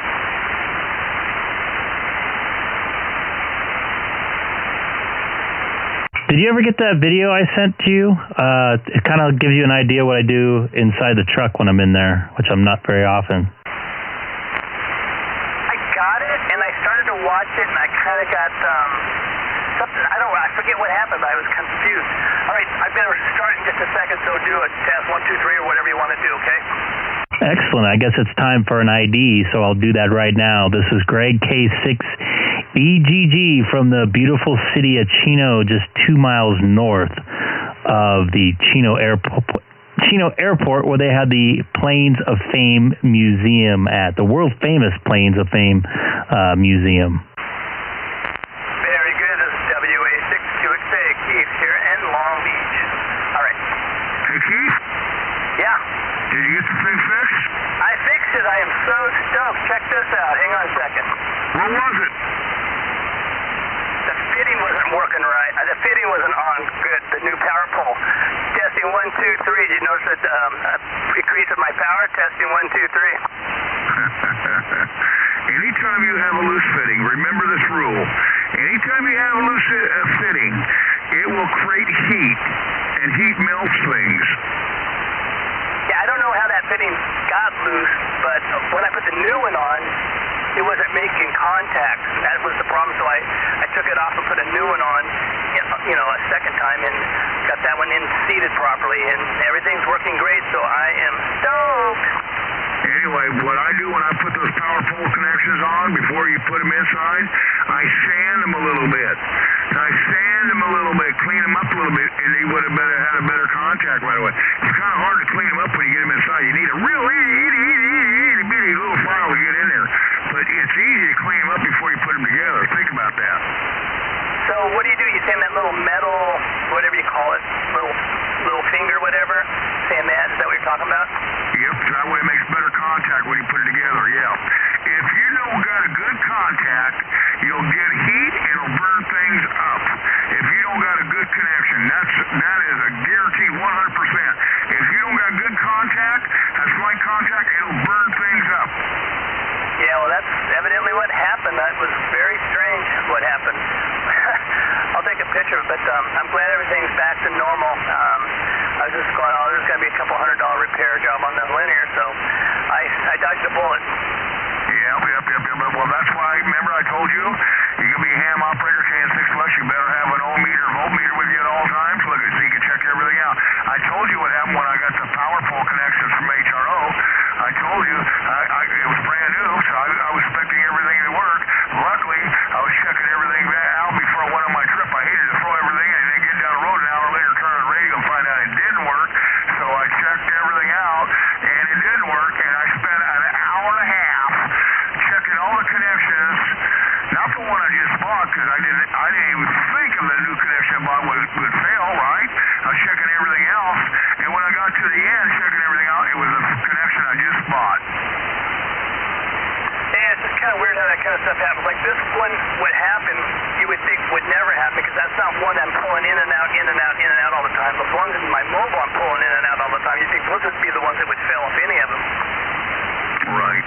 Well, one of these days I'm going to show you how to use that own meter. Show you how to do all the checks and everything. Okay? And, but the one rule you got to remember, if you forget everything I tell you, when you're checking ohms, all the power's got to be off. Because if you got that meter set to ohms and you hit across the DC, it'll smoke that meter. That meter's gone. You need a new meter. I guarantee it. I smoked one about 20, 30 years ago learning that. You better know what you're checking and you better know where to set that meter to. But they make new ones. That you can go AC, DC, voltomes, and you don't have to change anything, and you won't burn nothing up. They do make that meter. They cost a little bit more. Maybe you need that meter. Sounds like it's bulletproof. It does sound like the kind I need. Yeah, I know. You smoke one meter, you'll never do that again. Yeah, well, this meter is not very expensive, but still I don't want to smoke it just to be smoking it. But, yeah, maybe I should look into one of those ones. How expensive are those ones? Do you have any idea? I don't know, but when I said smoke the meter, literally smoke will come out of your meter. And I'm not talking smoke the meter breaks. I'm talking literally when you make a wrong connection on that meter. That meter will really come smoke out of it. Gotcha, yeah. Don't want that to happen. Yeah, I know how to do a few things, but there's a lot of things with that ohms meter that I need to learn to get better, so I'd appreciate some lessons on that. That'd be great. But if you remember, going back a couple months ago, I said, you need a meter. Remember I said, you need a meter? You said, what do I need that for? I said, you need a meter. Because if you didn't have that meter, now you're going to send the amp to somebody to go fix it and everything, and they fix it, and they say, oh, we did this right. It's $185. All we did was fix your connection. Yeah, that's easy profit. Yeah, I hear you. And that's what they do. Yeah, I just used the meter, a little while ago to check every little slide on that distribution center to make all of them working fine. And so they all checked out, and they're pumping out right around 14 amps, so it's all good. Okay, as long as you remember your lesson now. Because when you told me, hey, you got to loosen up, to me, that's the sign of a bad connection. Remember I said it's a bad connection somewhere? See, and it was a bad connection. Hey, here's another test I want you to run all the time. Every time you're running a bunch of equipment, I want you to put your hands on the wire. And if the wire is getting hot, that's two things are wrong. One, the wire's too small, or the connection's bad. Well, that was a big concern I had with that little linear, man. They use like the cheesiest wires ever, probably, I don't know, 16 gauge maybe? It may be 14, but they're thin. And that thing was just getting hot with that little muffet fan or whatever you call that fan. It's staying cool as can be now, cool as a cucumber. So I'm glad I was able to make that. I'd like to maybe ultimately put a little switch on the thing so it's not just having to be plugged in all the time and beyond. Yeah, you can put a switch in there. There's several different switches. I'll show you some. I'll take you pictures of some. KN6 West. There's some switches with screws you can put on it. The other switches, they got the blade connectors you can put on. And for you, the perfect switch, they got one that's all sealed up. There's no connections. You just put a butt connector on it. And these things are waterproof. They're waterproof. They cost a little bit more. And I'll send you a picture of all three switches so you can see the difference. I don't have one handy right this second. I seen it out here the other day, but it's all sealed up. Just imagine a switch, toggle switch, and this one's all sealed up right where you hook all the wires. It's all sealed up with heat shrink, and all you see is two wires come out. This is meant for boats, so no salt water, air gets into the switch, and that's what wrecks all the switches. So this switch will be real good for you in the mobile. Any dirt or dust getting in the switch, it's like bulletproof. Okay, very cool. Yeah. So that's the switch I put on there. They cost $1 or $2 more, but it's worth it because they're all sealed. The switch is sealed so no dust gets down in the switching mechanism or anything. Any moisture or anything, and that's what you need in your mobile, You got dust or dirt or coming through the air, whatever. So, that's pretty sealed. When I find it tomorrow,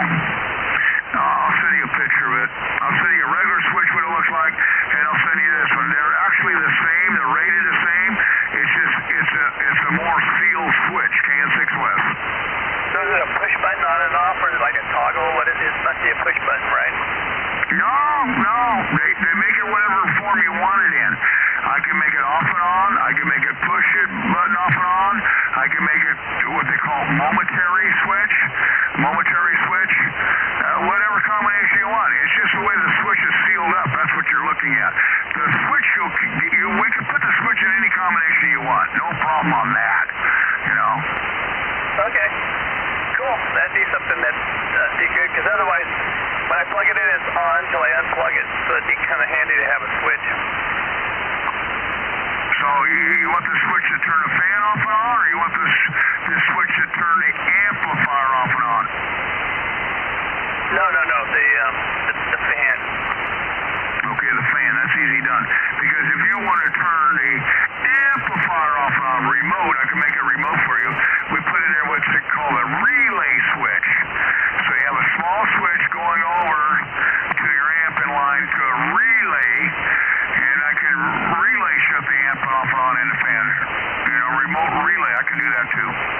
No, I don't need that. It's got a switch on it. It does have an on-off switch on it, but the fan doesn't have anything. We can put that.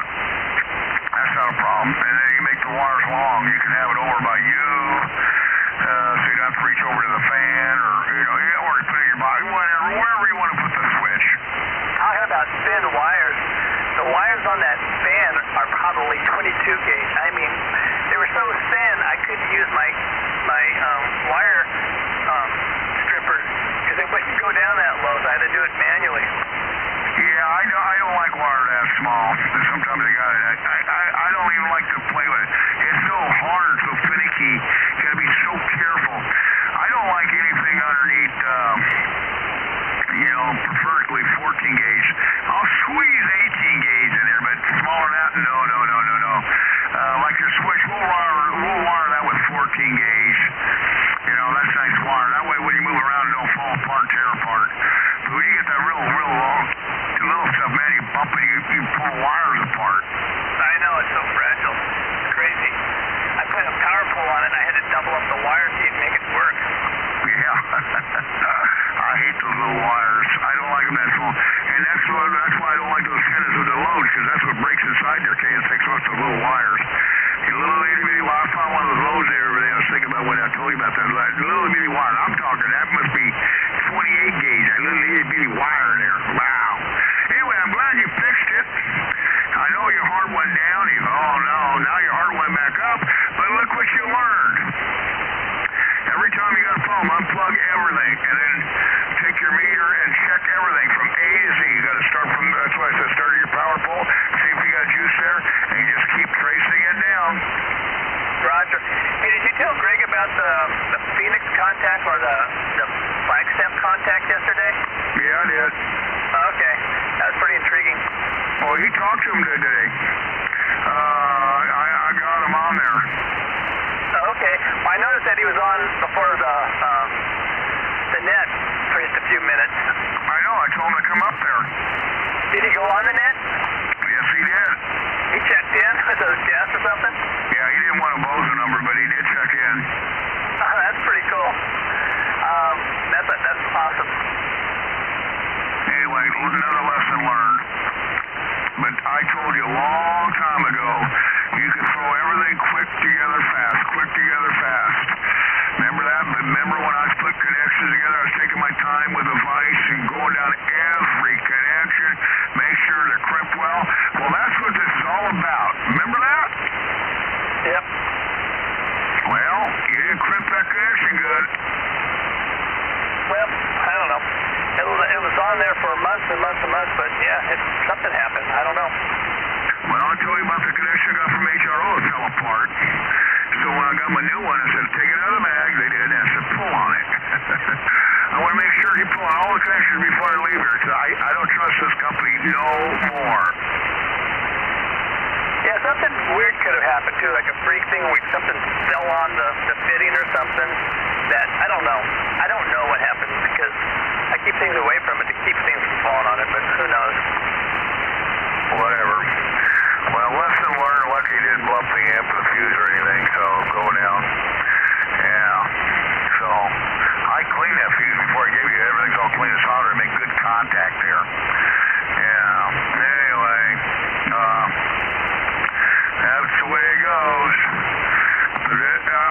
told you, clean your fittings. Clean and tight and bright. Clean, tight, and bright. Just remember those words.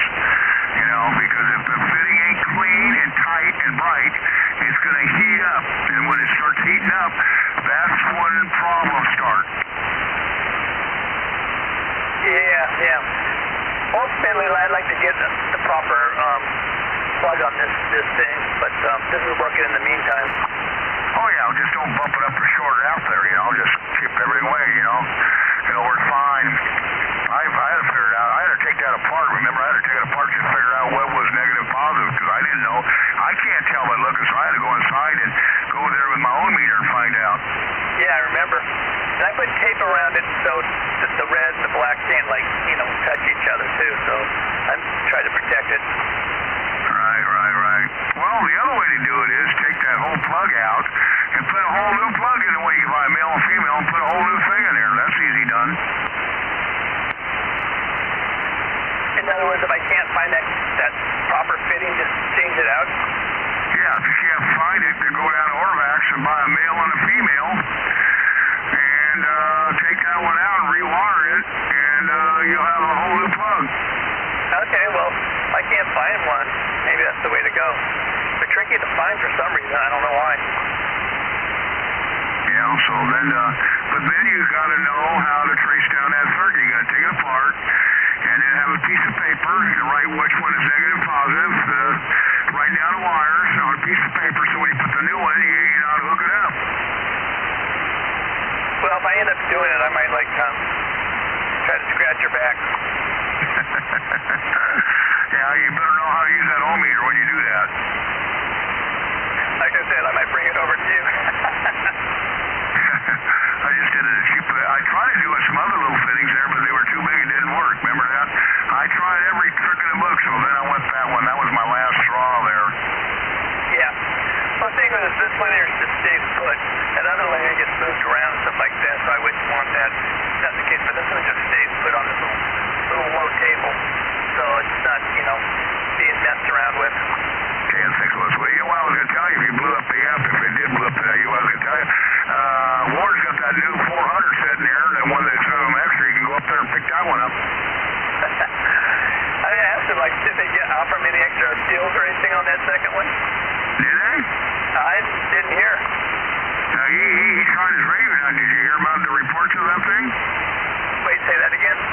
He got his radio working, a 2-meter sideband radio working with the amp in his pickup tonight. Oh, he's completely finished with it?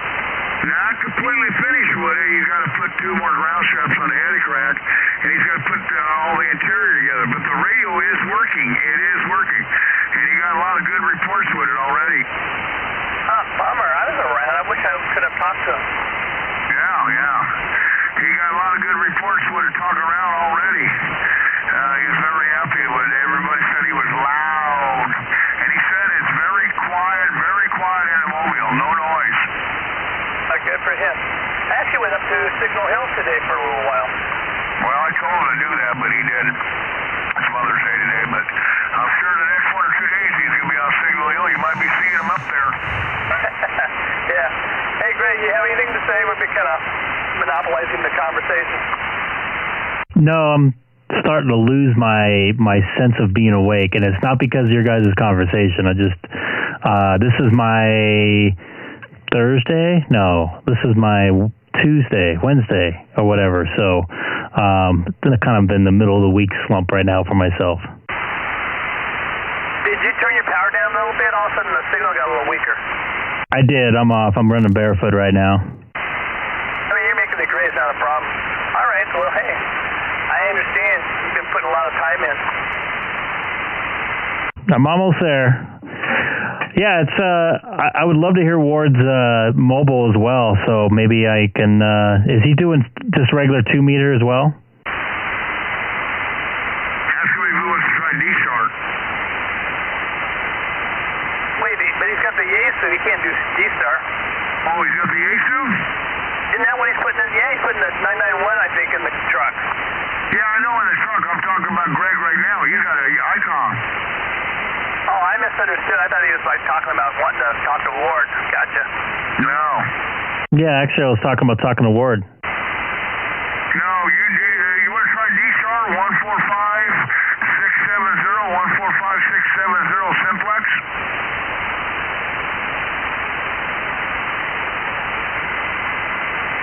Yeah, let's give her a try. Keith will be right back. 145-670.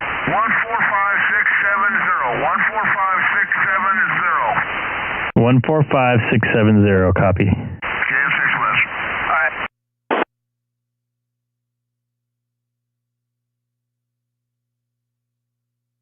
All right. Kilo November 6 Oscar Sierra. This is Kilo November 6 Oscar Sierra. Kilo November 6 Oscar Sierra. Hold on, I gotta get my mic set here right. I'm sorry, too loud. Okay. KS6 West, KS6 West. You got a copy up there, Greg?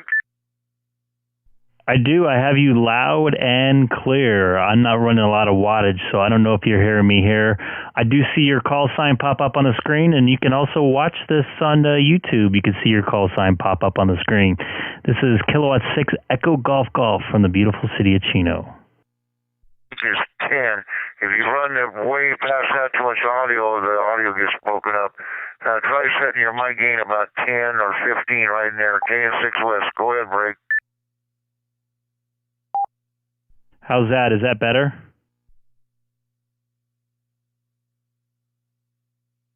I hear you in there, but not clearly. I hear you bust in there, not clearly. We'll try one more time. If not, then we'll go back to 2-meter sideband. QSL? Stand by. Let me turn my power up. I'm running very, very low power right now. I can hear you a lot better now. Not perfectly. You got to set the mic gain down about 10 to 15 right there. QSL?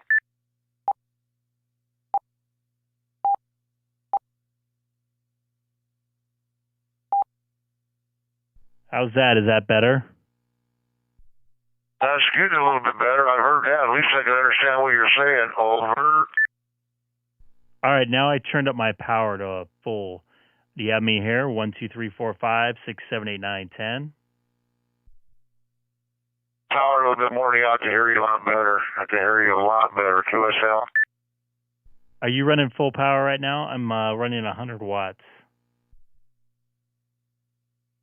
The 2-meter sideband, catch you back on 2-meter sideband. KS6 West, 73 East for QSY.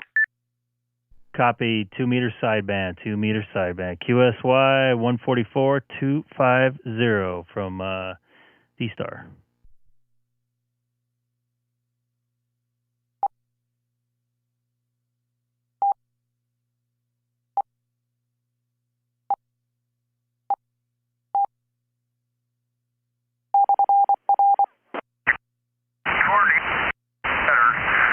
I talked to Ron a lot further, a lot clearer, a lot louder than you and everybody else. I think he's got to make a little bit more adjustments. Did you make it back there, Greg?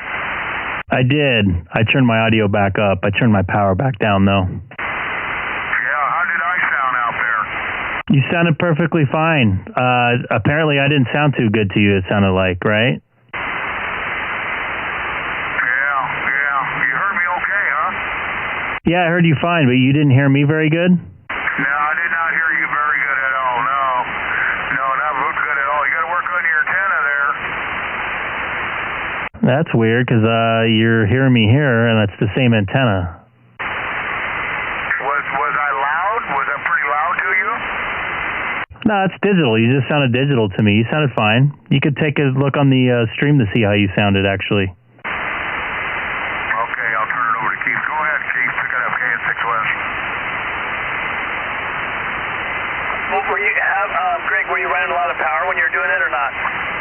I went up to full barefoot power, 100 watts. I mean, I should have made it. I mean, that doesn't make any sense. I can hit repeaters no problem with like 5 watts. Yeah, I had the same problem myself with, who was it? I think it was Curtis. I couldn't hear Curtis. He could hear me, but I couldn't hear him.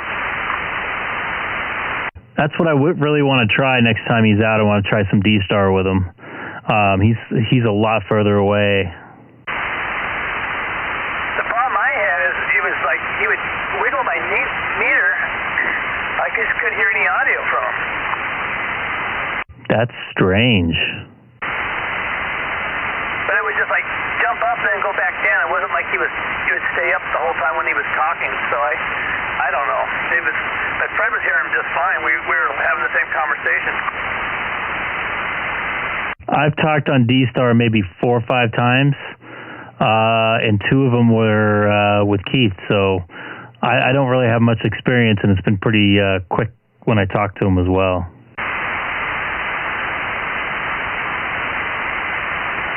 Just another avenue, stuck it, get me off the sideband. Speaking about another avenue, the International Space Station has churned their crossband repeater.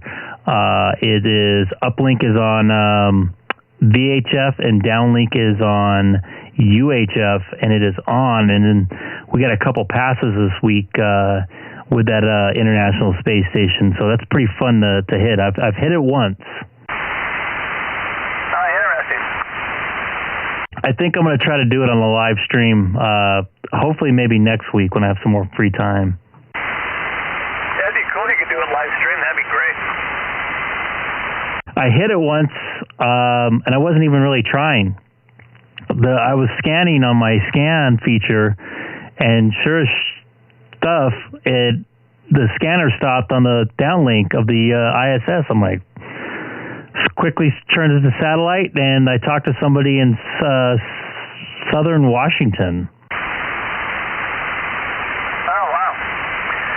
Well, I think I'm going to cut out, get prepared for, try to get decent night's rest before the week starts in. I don't blame you. I'm going to pretty much do the same thing myself. All right. Well, hey, Fred, if you're still out there, thanks for all your help today on that little project. And Greg, good talking to you. Great stream. And don't work too hard. And if you're going to be on Thursday, I should be here. Excellent. I'm going to try my hardest. It might be, I don't know, maybe a little bit late, depending on, traffic and stuff like that. But I'll try my best. All righty. All right. Good evening, everybody. WA62XA, we're signing off.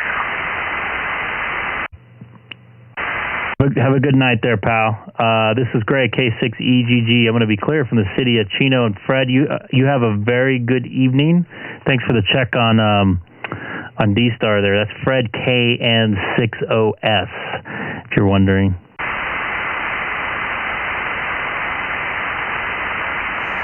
All righty. That's going to do it for the stream tonight. I was just talking about the International Space Station passes this week, at least in the Southern California area. There's going to be a couple of them. Just to let you know, the frequencies that you can set this beautiful Icom 9700 up on to talk on the crossband repeater on the ISS, International Space Station. The uplink for it is 145.990 with a PL tone of 67, and the downlink is 437.800. So the uplink is 144.990 with a PL tone of 67, and the downlink is 437.800. Something kind of trippy about the ISS that I still don't know, completely understand. I guess you can, a demonstration of a train going by with a horn on. The ISX, it's traveling at whatever, 17,500 miles an hour to stay in orbit. When that's going by and at that speed, the frequency shifts up usually as it goes by you. So you got to track it with the, they call it a Doppler effect. Basically, the Doppler effect is very similar as a train going by, and it has its horn on, and you hear the frequencies bend. Your ears adjusting to the frequency going by at a certain speed. So if the train was sitting there stopped, you wouldn't have to do that because the sound wouldn't change. So it's same basic theory, kind of, sort of, but it is very key to tracking that International Space Station. It is a trip to hear. Like I said earlier, I did talk on it once. I've tried it probably about a dozen times, and I have not been successful with it. go figure. You know, the one time I really don't try, I get on it. Obviously, I did try to get on it, but anyways, you guys take care. I'm going to try to be back on Thursday, May the 13th, hopefully around 7:30, 8 o'clock, 8:30 probably at the latest, depending on what time I get off of work, because should be off 6:30, 6:45, 45-minute, hopefully to an hour drive in, and then I should be on there pretty much not that long after. But anyways, I appreciate your everybody tuning in. We had some new viewers in from the KB9RLW webpage or YouTube page. They were talking about the remote software that he was talking about on his YouTube stream there earlier today. I appreciate you guys watching, and don't take too much for what I said about the ISS. That's at least my experience. If anybody knows any different, please send me an email, whatever. It's current on my QRZ page. So everybody take care, and you guys have a good night, and talk to you on Thursday.